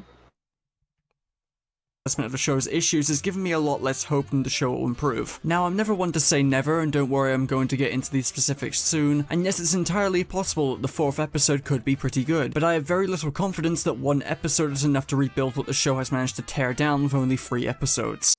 No, spoilers, it wasn't good. But anyway. Spoilers, it sucked. It's not that these episodes are overall bad, except the 3rd one. I think they're still fairly entertaining, but the actual show underneath the entertaining stuff, the core, heart, and soul of this program is bleeding, and I want to talk about it because it's incredibly interesting and I want this show to improve going forward, and for most of these issues to stay away from has-been, but oops, ship has sailed. Intro over, let's talk characters. Helluva Boss is a very character-focused show. A lot of the show's substance comes from the characters, their history, their relationships, and their underlying trauma, and daddy issues too, because, Why not? My second video on the show goes into great detail with Blitz and Stolas specifically, and how season 1 was near perfect with handling their relationship and exploring Blitz's covered up trauma. I thought it was very well handled and executed, with season 1's finale, 𝐂𝐿𝐈's being an insatiable boiling point for these two characters and their forbidden love. And when we saw that this finale would be a part 1, we all waited in anticipation for what could possibly come next. But that final part didn't arrive, and still has not arrived to this day due to some legal troubles. In fact, it's so deep in the bog of legality that they just straight up removed the part 1 from the episode's YouTube title. They aired the season 2 premiere stating that the finale of season 1 wasn't that plot significant, and that it mainly involved Blitz and Luna instead of picking up where 𝐂𝐿𝐈's left off. Season 2 episode 1. Wait, is that true? They got rid of the part 1. I know about that, but the part where they said like apparently it's not that plot relevant. I It doesn't heard have that. to do with Blitz and Stolas? Yeah, I heard. I think it's them going to like Beelzebub's like layer of hell, so like the gluttony layer, which I think Luna was just going to like a hellhound party, and that's really what it focused on. What? Yeah, like I think it was gonna like give more background onto hellhounds, I think, and like where they come from, and, like where they reside and whatnot. But I don't think it delved more into Stolas and Blitz. I think maybe that was what they were saving for the start of season 2. That's what I was anticipating. I don't know. I mean, I guess we may never know, but I did hear it guess wasn't not. extremely relevant. And that, Uh, like, they didn't need that to end the season. Like, the second season could start without that episode, which is why they did it. It's an odd place to end the season, I feel like. Yeah, definitely. But I guess there's not much they can Ozzy's do. is a better season finale then. Yeah. Episode's YouTube title. They aired the season 2 premiere stating that the finale of season 1 wasn't that plot significant, and that it mainly involved Blitz and Luna instead of picking up where 𝐂𝐿𝐈's left off. Season 2 episode 1 does indeed work as a follow-up to 𝐂𝐿𝐈's, but where do I begin? Season 2 episode 2 makes the galaxy brain decision to completely ignore 𝐂𝐿𝐈's and pretends like it never happened. The start of the episode would have you believe otherwise. Stolas is angry at Blitz, seems in character, and halfway through the episode with no build up at all, they're back to giving each other the f me eyes and just showing genuine care for each other. It's like, huh? Even if the finale of season What do you think of that? I don't know. I think their relationship has always kind of been like that, where it varies from episode to episode. Like, they are very sexual. Like, they are very, like, haha, we hook up kind of thing. And then sometimes they delve into their feelings, and then it goes right back to that. So I see where he's coming from, but also I think, like, that is just kind of their dynamic. I was not surprised by that, you know? I was thinking the same thing. Like, I'll have to watch Shooting Stars again because I haven't seen it since it came out. But you know, this is the benefit from having seen the episode 4, because something I think that episode does well is it shows the text conversations between the two, Yeah. and I think it's very, you know, relatable, because when you look at Stolas's side of the text thread, there's a lot of like long paragraphs and stuff, a lot of apologizing and accommodating. And on Blitz's end, it's a lot of like one word answers and like K and, you know, these shutdowns. I think, you know, in our life, we have either been Blitz or Stolas, but it's obvious that like, if Stolas wanted to have that conversation, Blitz would find a way to shut it down. Yeah. So I don't think there was room for it to be addressed in Shooting Stars. I understand the complaint if you haven't seen episode 4, but now that we have seen it, I can see why it's taken so long for them to bring it up. I'm happy they acknowledged it, because it's the first time we see that it's something that Stolas wants to talk about, and Blitz he's been avoiding the conversation. Yeah. So good job, episode 4. You didn't fuck everything up. That's the only credit we'll ever give you. Here's your tiny trophy. one wasn't a direct follow-up to Ozzy's, it should have been. Something has to explain this sudden, very dramatic shift after Blitz and Stolas had that massive falling out at the end of Ozzy's, right? Something is incredibly wrong here. No matter how you slice this is just awful writing. How does an ending with such a sense of finality, with such intense emotions, get undermined this easily by the writers just forgetting to write a compelling reason for bringing them back together? There needed to have been more of a build-up here. I refuse to believe that the unseen episode 8 of this show had no major plot moments. If you couldn't tell, I am in a sophisticated state of coping, because I'll gladly take their word for it that there's nothing in the finale that would have hurt season 2, but there should have been more with Blitz and Stolas. The believability of their relationship is annihilated with just one scene, and then the rest of the episode just rebuilds the— I wouldn't go that far. I would not go that far either. I think, like you said, they are compartmentalizing. Maybe this is me coping, but I always got the impression that like they're constantly just flirting with each other and, you know, being edgy with the way they talk to each other. They don't get serious. I think that's why Ozzy stands out so much, because that was the closest they had to having like a serious conversation about their relationship. Yeah, I'll agree with that. I think their whole point of their relationship, at least like when it first started out, was for like a comic relief kind of thing, and like just showing how ridiculous the two of them are together.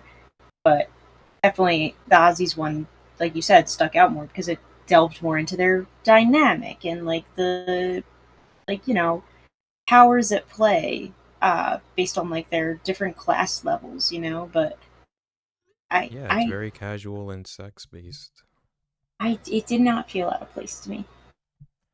I think it'd be out of place for them to talk about it in this episode, because Yeah. Stolas is trying to find his daughter. Mm-hmm. the status quo. It makes no sense. And on what I said a second ago about season 1 handling Blitz and Stolas near perfectly, yeah, that's because the show has pretty much become the Blitz and Stolas show with very few exceptions to the rule. These two are the only characters that the show even seems to care about. It's not like they don't try developing the other characters.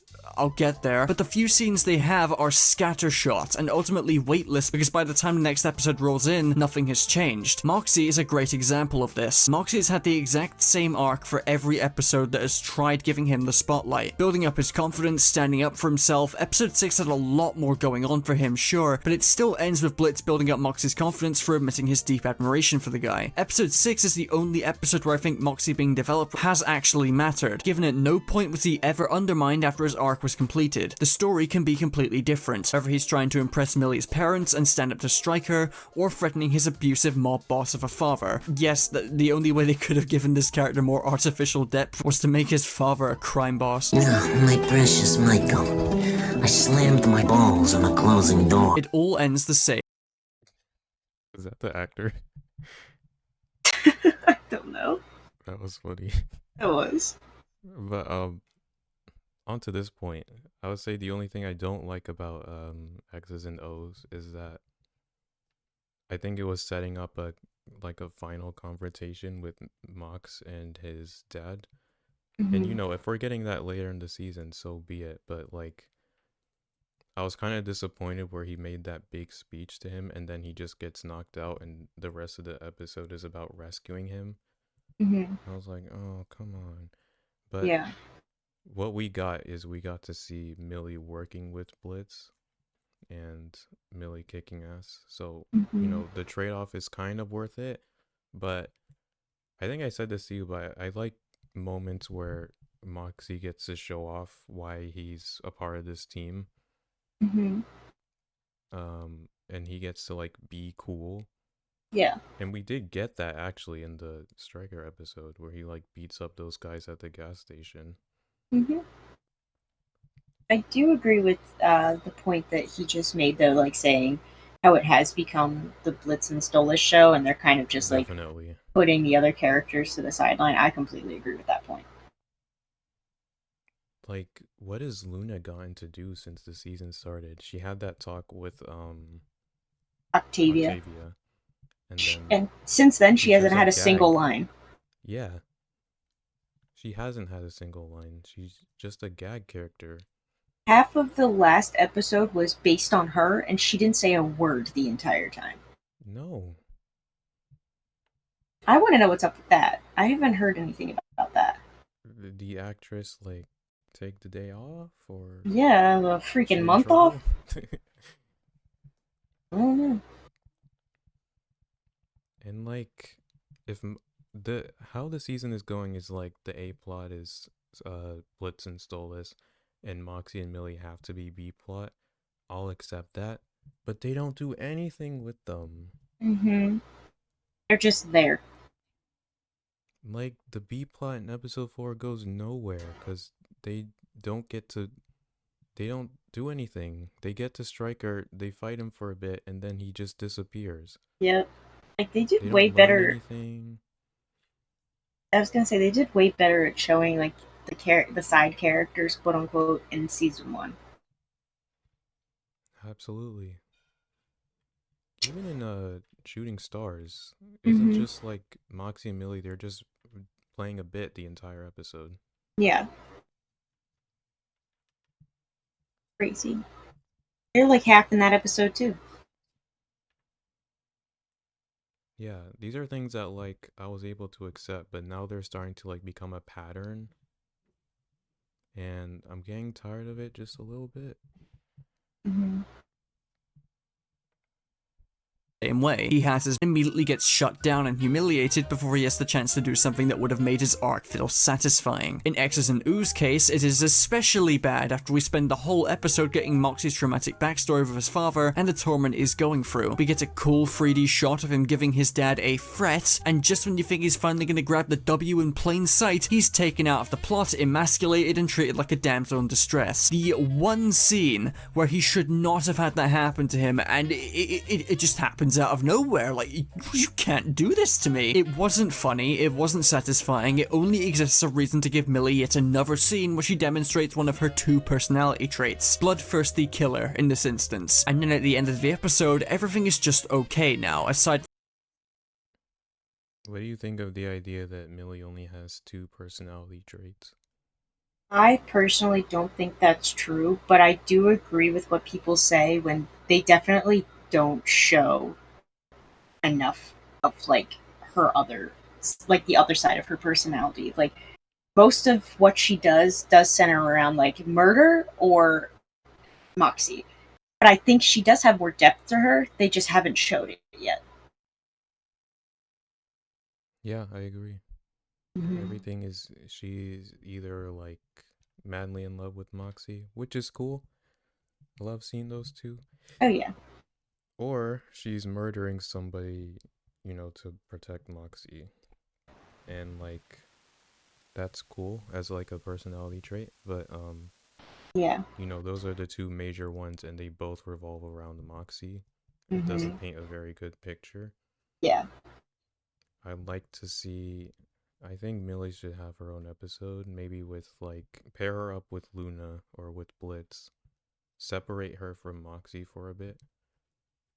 I think that's really what she needs. Mm-hmm.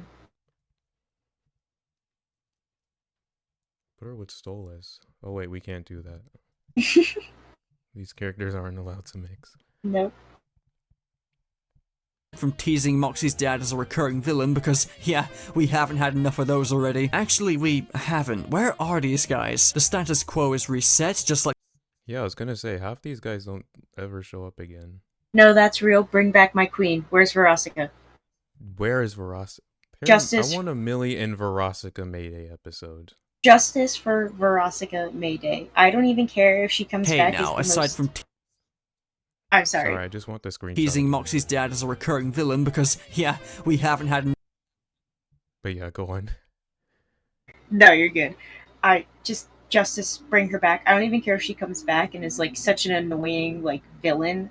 Bring her back. I love her. Every scene she was in was fantastic.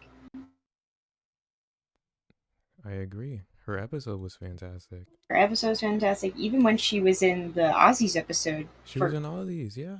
For that brief period, she still freaking slayed. She stole the scene. Added so much like more to that scene, and then especially the scene in Blitzo's like what is that, episode 6, when they're The like dream sequence. Yeah, his dream sequence. She's interesting in that scene too, and it's for like 3 seconds. Yeah. She's a good character. I think I'll be fine if I never see the government guys again. I They were not agree, but funny. I think we're gonna see them again.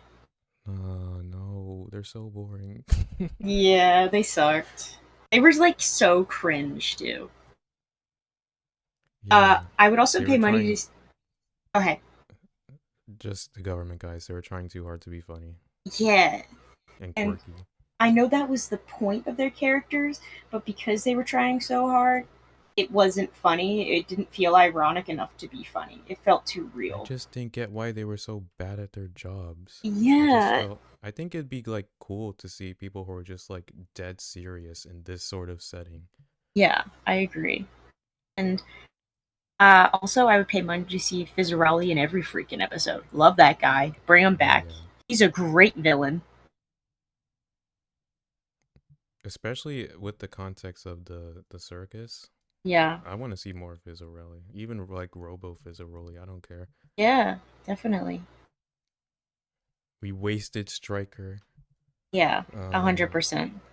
He's the ruined. cherubs. I wouldn't mind seeing the cherubs again. I know people don't like that episode, but I love it.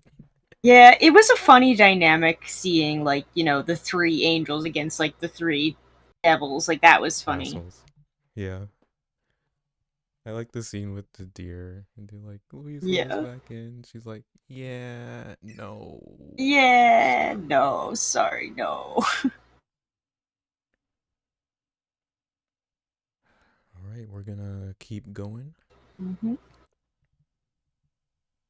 Enough of those already. Actually, we haven't. Where are these guys? The status quo is reset, just like the other times this has happened, and I'm not confident this is the last time this will happen at all. And I doubt this episode will have any further effects on Moxie's character arc. Okay, Millie. Now, I don't expect Millie to be complex like some people want her to be. Not every character needs to go through intense psychological trauma or have a tough upbringing in order to be a compelling and believable character. Although to be fair to these people, I would take literally anything at this point to give Millie any sort of meaningful moment in this show besides being a piece of cardboard wielding a knife. Many people have touched on it already, but Millie is by far the show's most wasted character. Even when there's an episode involving visiting her parents and her own home, she is still not the focus of the episode. She gets no development, nothing substantial ever happens when she's on screen. The only thing she does is be a cute wife for Moxie and slay bad guys in an intense rage. No, we kind of already talked about this, so That's it, that's all she does. Viv has addressed this, of course, stating that Millie will be getting an episode later in season 2, but girl, that's one of your main characters! We gotta wait until late season 2 to give one of your protagonists a basic arc? That's just poor storytelling, I'm sorry. Glad you're doing it soon, but like, why wait this long? So you could give Blitz and Stolas all of the spotlight? Oh wait, yeah, she says that in this exact thread. She just admits that the show became the Blitz and Stolas show, which in all fairness was very good before they hit the source, but it only further demonstrates a big issue I've had with this show's storytelling, its story structure, and its pacing. This show is conceived to be about a group of demons starting an assassination business where they are contracted to take out people on Earth. A normal TV show would first show far more episodes where we get to know the main cast and get to see them doing their jobs and comedic one-off adventures, before we dive deep into the story stuff. This show had one normal episode before then giving us a fantastic episode exploring Stolas and Octavia, but regardless of how good the episodes are, it damages the show's pacing and our ability to care for these characters, especially when the first character that gets an episode like this isn't even one of the show's protagonists. Giving one of your main characters their own episode this late after already giving nearly every other character some spotlight, even multiple episodes, it's not good storytelling, and it feels like a rushed band-aid fix to address a common critique people have had for a long time, regardless of whether it's the intention. The most accurate depiction of this issue I don't know if that's completely fair. He was saying it's bad storytelling to give the spotlight to your quote-unquote minor characters over your main characters, but it's like there are ways you can do that well. Yeah, I agree with that. Some of my favorite characters have been minor characters in other shows for that exact reason. They do it well. Yeah, and this guy already said like not every character has to be complex. I think there is value in static characters. I'm not saying I don't want Millie to be, more developed. I definitely do. But I don't mind waiting for the second season for us to get an episode about her if it's worth it. I No, don't know if it's, as long as it's good.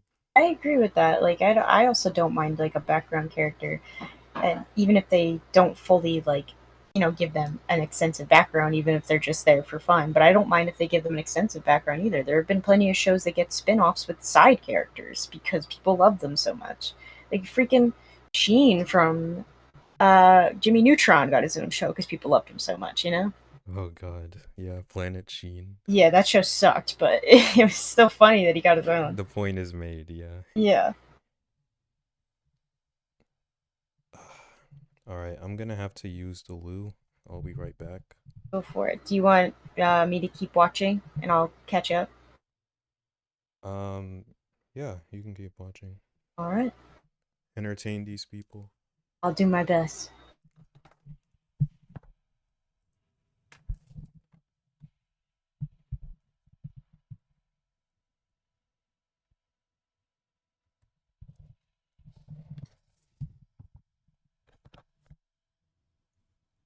I don't think I'm able to play the video by Isn't myself. even Let's one see. of the show's protagonists. Oh, yes, I am. Giving one of your main characters their own episode this late, after already giving nearly every other character some spotlight, even multiple episodes, it's not good storytelling, and it feels like a rushed band-aid fix to address a common critique people have had for a long time, regardless of whether it's the intention. The most accurate depiction of this issue I can see is that Moxie gets an entire backstory about his relationship with Chaz, and Millie proceeds to get none. Yet for the entire episode we know that something really bad happened between them as she tries to kill him at every turn. We just don't get to see it because she doesn't matter. No matter how much damage control there is, the only thing we know about Millie is that she's Moxie's wife. Give us anything more than that, please. Okay, I will kind of agree with that. I think it was kind of funky that in the X's and O's episode, they were just going on and on and on about how much, well, Millie was going on and on about how he sucks, she hates him, she wants to rip him to shreds, but this creator was right. They gave no reasoning behind why she hates him so much. Like, that absolutely should have been explored more in that episode. 100% agree with that. I do think there is some weight to the argument that she is only Moxie's wife, but I also see the side where, like, she just hasn't gotten her chance in the spotlight yet, but she will. But I agree. More Millie content. Luna, Back. What'd I miss? Oh, hey! I just... that was fast. I just paused it. We watched a few minutes, and I talked for a little bit. He actually brought up a pretty good point that I agreed with. He mentioned how in the X's and O's episode, Millie clearly has a very... Because he's talking about Millie and like how she's underdeveloped. How she had this terrible past with Chaz, clearly, because she hated him, wanted to rip him to shreds every time she saw him, but they didn't explain why or even give like a quick little, like, this is why I hate him so much. Like, they definitely did not explore that. Yeah, they did that for Moxie, and I was expecting Millie too. Yeah, I wish they... I'll agree with that. I wish they had done that. The exact same thing they did with Moxie with Millie. Give them, like, their history. I thought, because it would have been funny if we see, like, the flashback from Moxie's point of view, and then we have Millie's story with him as well. Yeah. And then we have Chaz's point of view. That would be amazing. He's just, like, this perfect guy. Amazing. You know what would be even funnier? If they had almost the exact same background with him. Like, oh, yeah. It would be pretty funny if, like, he somehow wound up getting Millie arrested, too. She was just in the cell next door. That's how they all met. Like, that would be bad writing, absolutely, but it would be a funny flashback. That'd be dumb, but it'd be funny. It would be pretty funny. I prefer that than nothing. Absolutely. But I wanted to go back to what he said about like recurring antagonists, and he's like, "Oh, we don't have enough of those." But you can have a lot of recurring antagonists. That's not necessarily a bad thing. It's just how you juggle them. Yeah. Because think about, we're gonna bring up Avatar. Fuck it. Bring it Avatar up. has the pirates. It has Zhao. This is off the top of my head. There's Long Fang and the Dai Li. There's Azula. She's recurring for 2 whole seasons. Azula and her crew. Combustion Man. Like, that show has a lot of recurring antagonists. Absolutely, and I'm fine with that. I like all of them, and pretty much a majority of them get a more extensive background to them. And the ones that don't, they kind of leave them as they are. They don't bring them up too much to where you're like, okay, what's the story behind these guys? Like you said, like the pirates, like we get them like once or twice, and then we never see them again. That's how you bring in like minor villains, and then just don't see them again. But like people like Barasica, like how they brought her in, but they made her a big villain. So it's like she should have come back more. Do you know what I'm saying? Yeah, he should be talking about like the execution of these things, not just the presence of these things. Like this show has a lot of recurring antagonists, but it only does them well sometimes. Mm-hmm. Like he should be criticizing that, not the fact that there's a lot of recurring antagonists. Mm-hmm.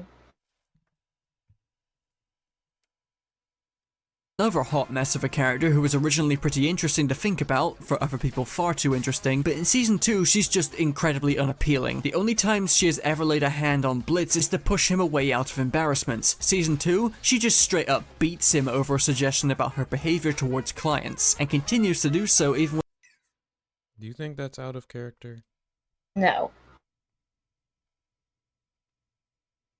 Do you? Me neither. No, it didn't raise any alarm bells. I agree. I was fine with that.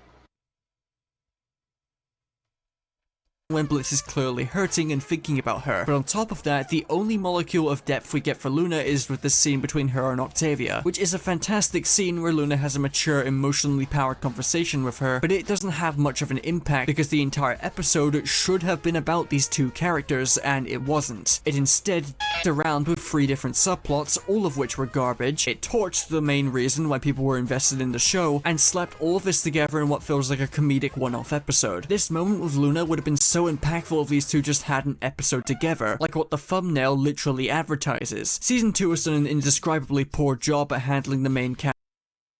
I agree with that. Yeah, me too. That scene on with them on the roof, great, love it. But I wanted more. I completely agree. It would be nice to see their dynamics some more.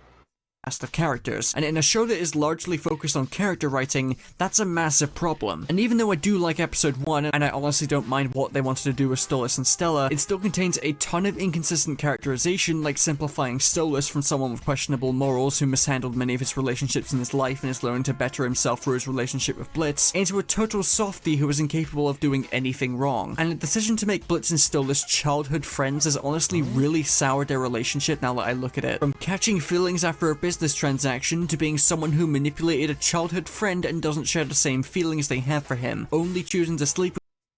But Blitz doesn't recognize him. I thought that's what they were communicating. I I don't know. I thought he like did but didn't. Cuz like why did he remember the palace?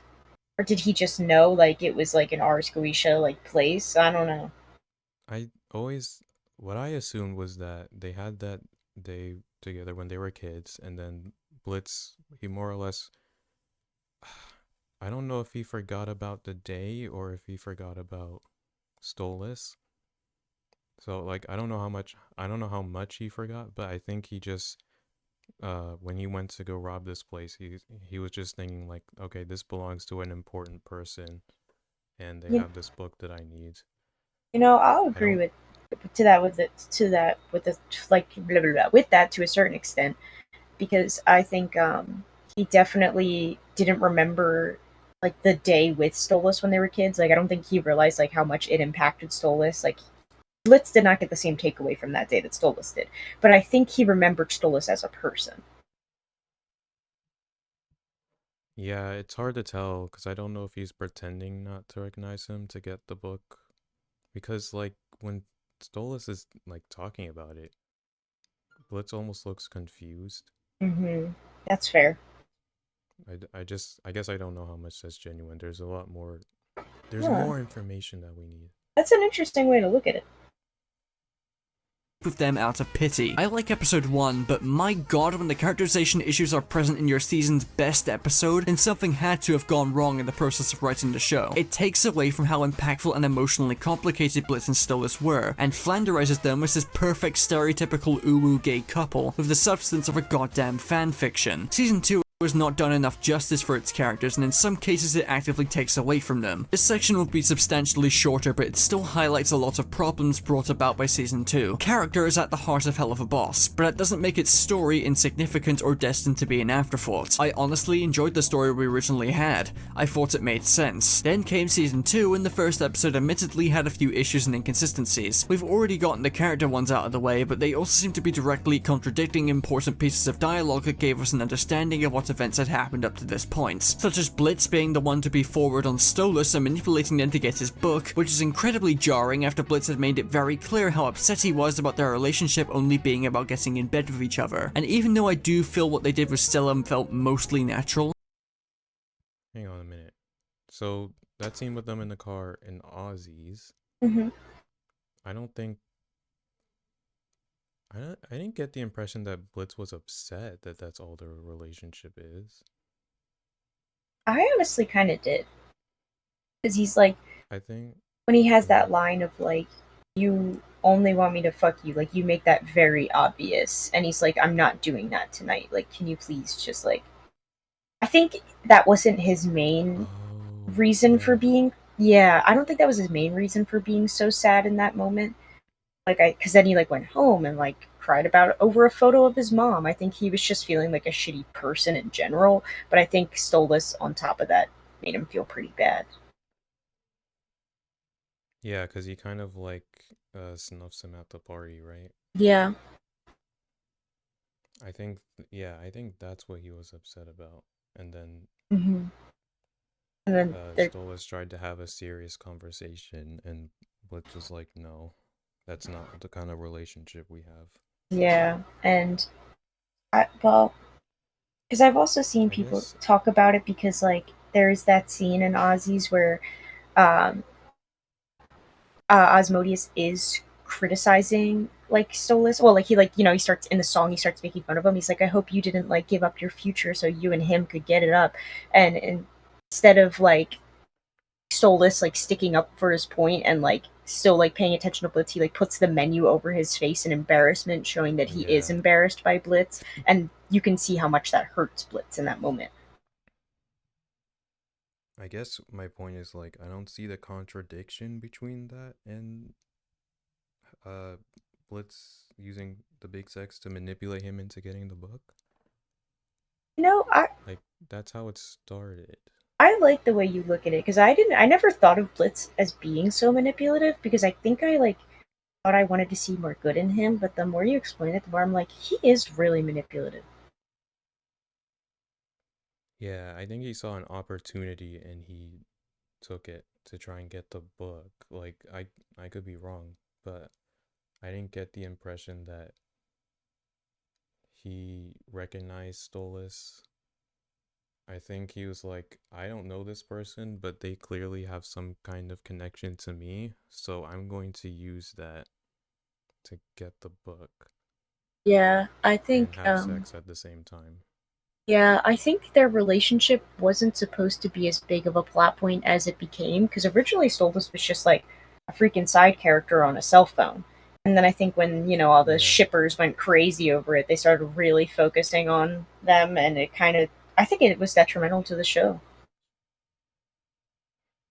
And like I like Stolas a lot when he was a bit character, Yeah, and like I like their dynamic and I like them exploring it, but I think it's starting to get boring when it's the only sole focus and like the only sole like connection being portrayed on the show, and like the only things that matter is centered around the drama between what's going on with Stolas and Blitz right now.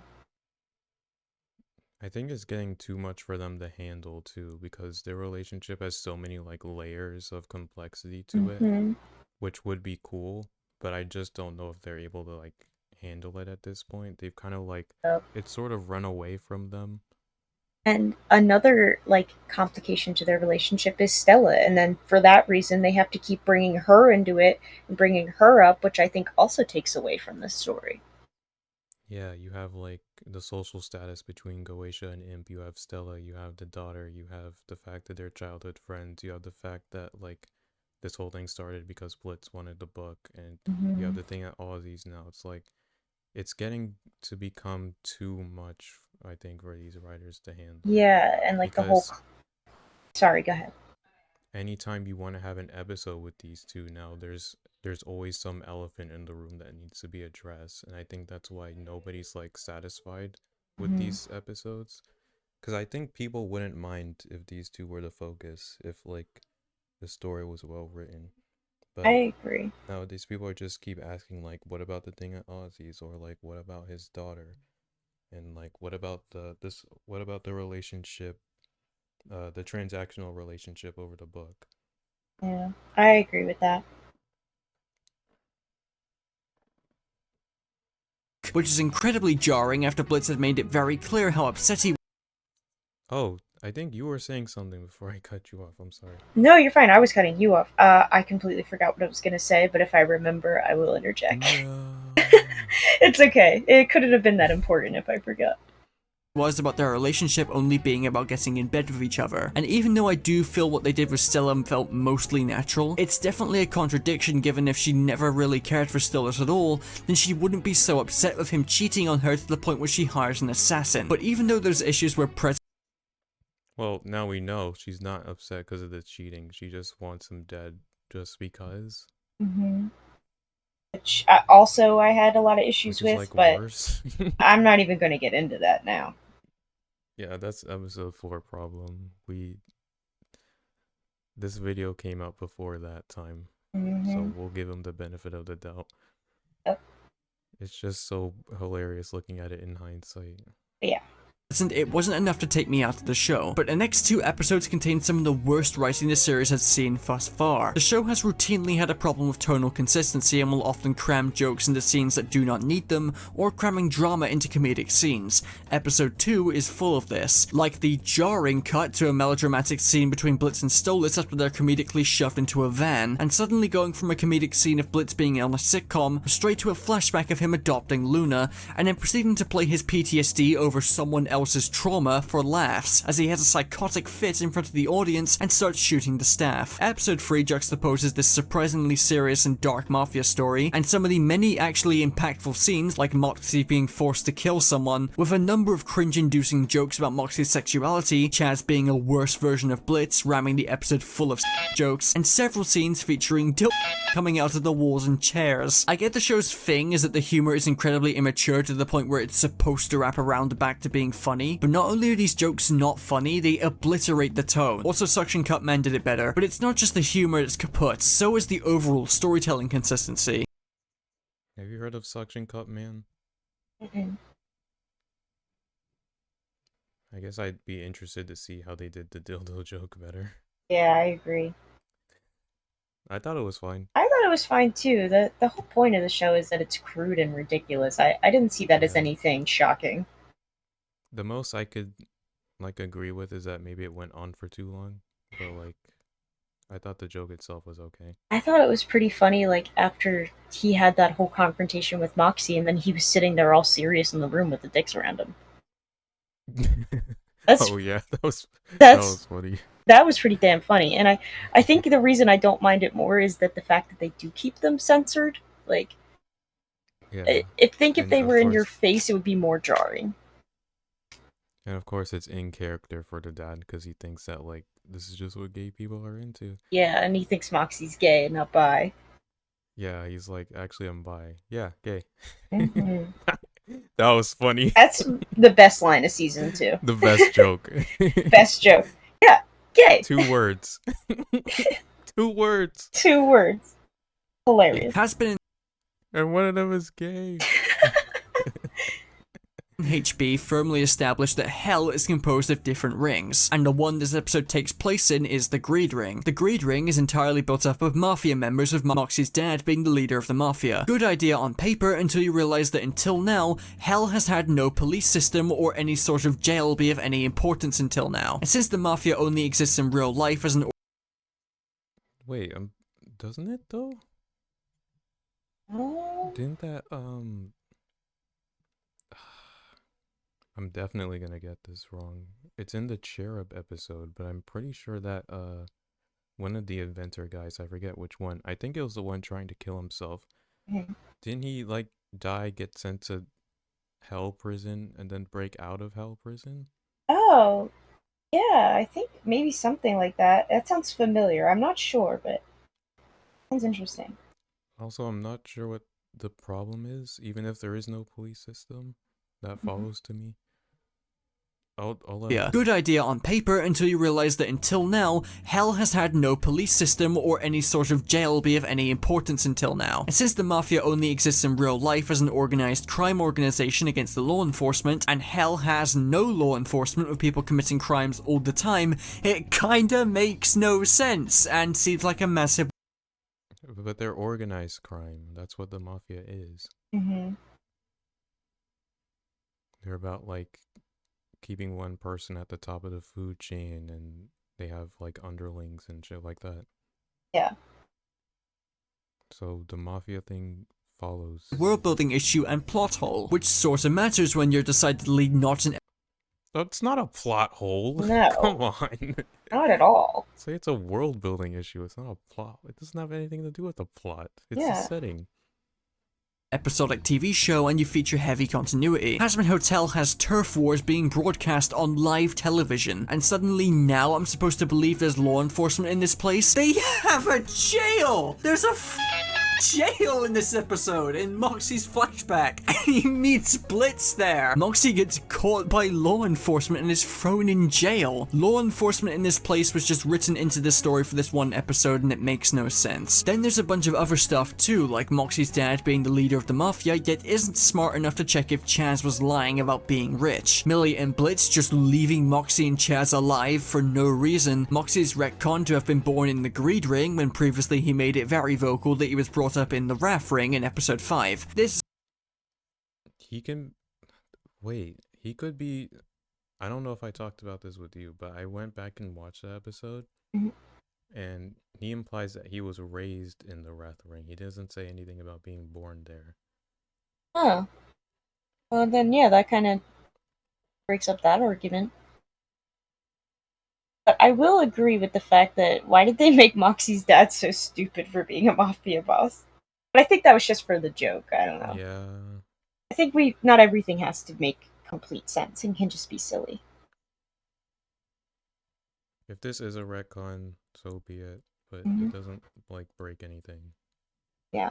This is a horrifyingly stupid contradiction, and it was so bad that the writer of the episode had to take to Twitter to make up a bullshit reason for this being the case. And if you need to go to Twitter to explain your writing, you've not done a good job. End of story. The parallels between this episode and episode 5 keep piling up, with several scenes being the exact same. It's honestly kind of lazy. The episode ends with yet another recurring villain to add to the pile of.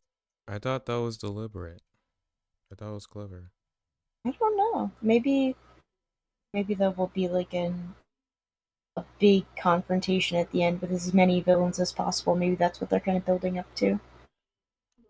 Oh, I was talking about how, like, this episode kind of parallels the Harvest Moon episode. Oh, yeah, I don't mind that either.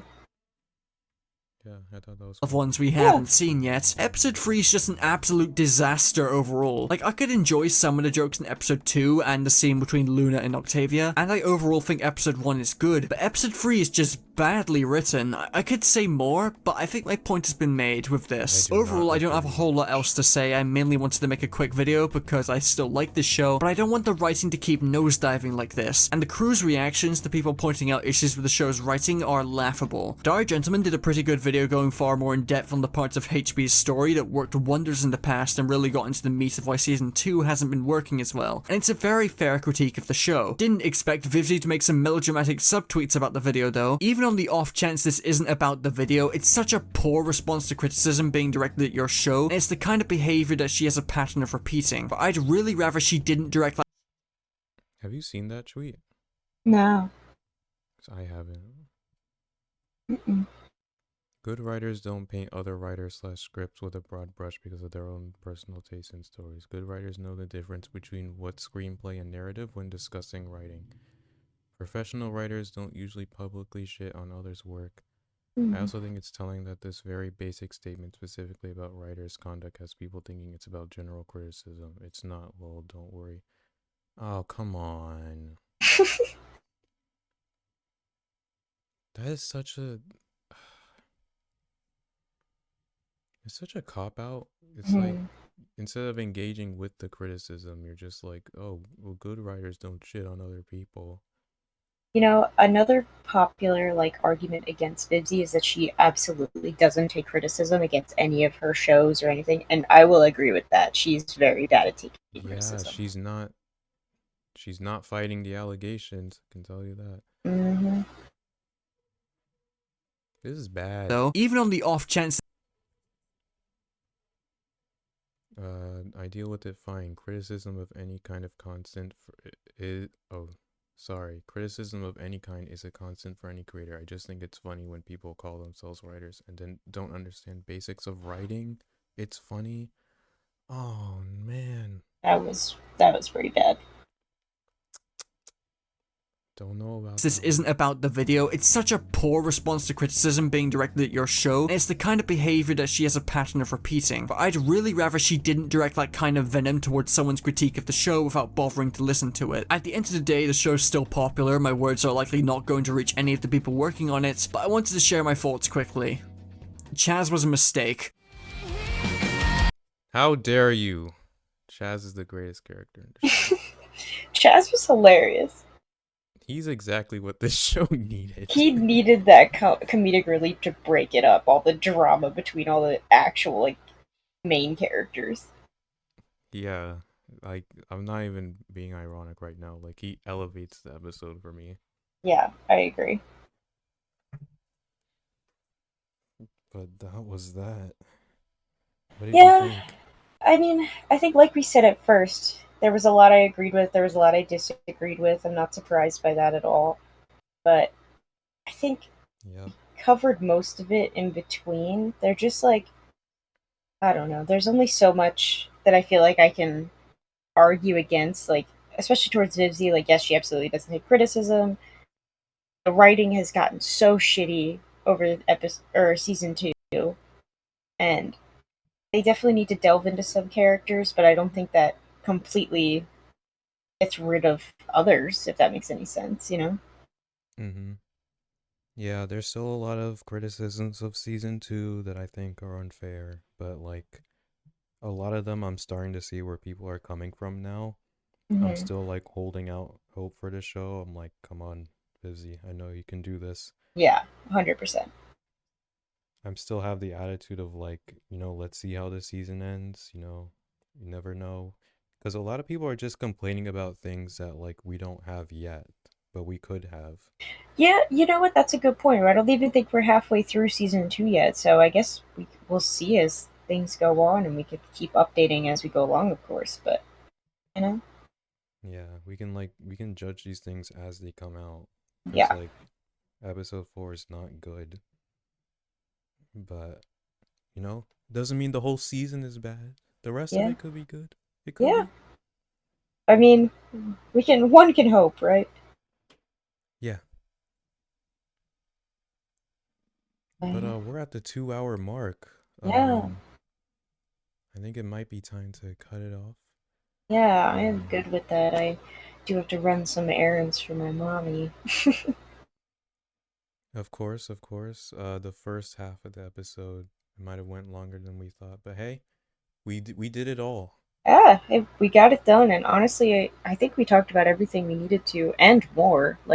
The beginning definitely went on for way longer than it needed to, but I think, as we say every time, some of these things really need to be talked about more, and I have no regrets every time we talk about those things. Not at all. I think this was a good one. I completely agree. All right, Perri, is there anything you want to, plug or talk about what it is you're up to before we head out? Yeah, actually, yeah, for once. I am trying to be a TikTok girly these days. I've been posting more. I've been vlogging a little bit, so if you guys want to follow me there, I'd really appreciate it. I'm trying. I'm not very good at it, but I'm trying. So yeah, my TikTok is just sparetire1234. So I'm gonna plug that for now. Link will be in the description. Thank you. And I'm still chipping away at videos and stuff, but to hold you over, I do have a film account on Instagram, Ibrahim Noir. I talk about movies at length. I recently did one on Glass Onion. Yeah. Check it out. Oh yeah. Link in the My art description. account is picking up steam too. I'm posting art semi-regularly again, so have a look. Absolutely. That was the greatest comeback of the year so far. Freaking slay. Love that the Spider-Verse art is back. Yeah, lots of Spider-tisms on the way. Love that that's back. Also, did you plug the expanded lore video that you uploaded? Oh, yeah, of course, of course. I started a spin-off series, Haters Without a Cause, Expanded Lore. It's stuff that's like, I guess, tangentially related to the show, but not quite the show. I don't know how many of these we'll have, but there is a playlist. Recently I got together with a friend of mine and we talked about Guardians of the Galaxy Volume 3. So have a look. We gave our thoughts on the movie. We had a lot to say. So give that a listen. Yeah, give that a listen. Support us. We love you guys. Thank you for being patient with us and waiting all this time. But we're back. We're better than ever, and we're gonna keep making it work. Yep. And next episode, if all goes to plan, it's gonna be a big one. So stay tuned. Very excited for that one, as long as it goes well. But thank you guys for all the love, and again, always checking in on us. I am always surprised by how many people ask me when the next episode is going to be up. Like, I am surprised by how many people are like, "Hey, you guys haven't posted in a while." Like, it is mainly just like close friends, but I still appreciate it nonetheless. Like, it shows that people are actually listening, and I really do appreciate that. I hope you guys all know that. We may be haters, but we love all of you. Like we said, we're lovers and haters. That's why there's the heart in our logo, the 𝐒𝐻 logo. Yeah, I'm good to sign off if you are. Yeah, if I was in the room with you, Perri, I'd shake your hand. But, as always. Always a pleasure. Always working with you. Yeah, so say the outro. Alright. I'm Pretty, and this was Jaded. And we've been Pretty Jaded Studios with the Haters Without a Cause podcast. We'll see you next time. Goodbye, everybody. Bye.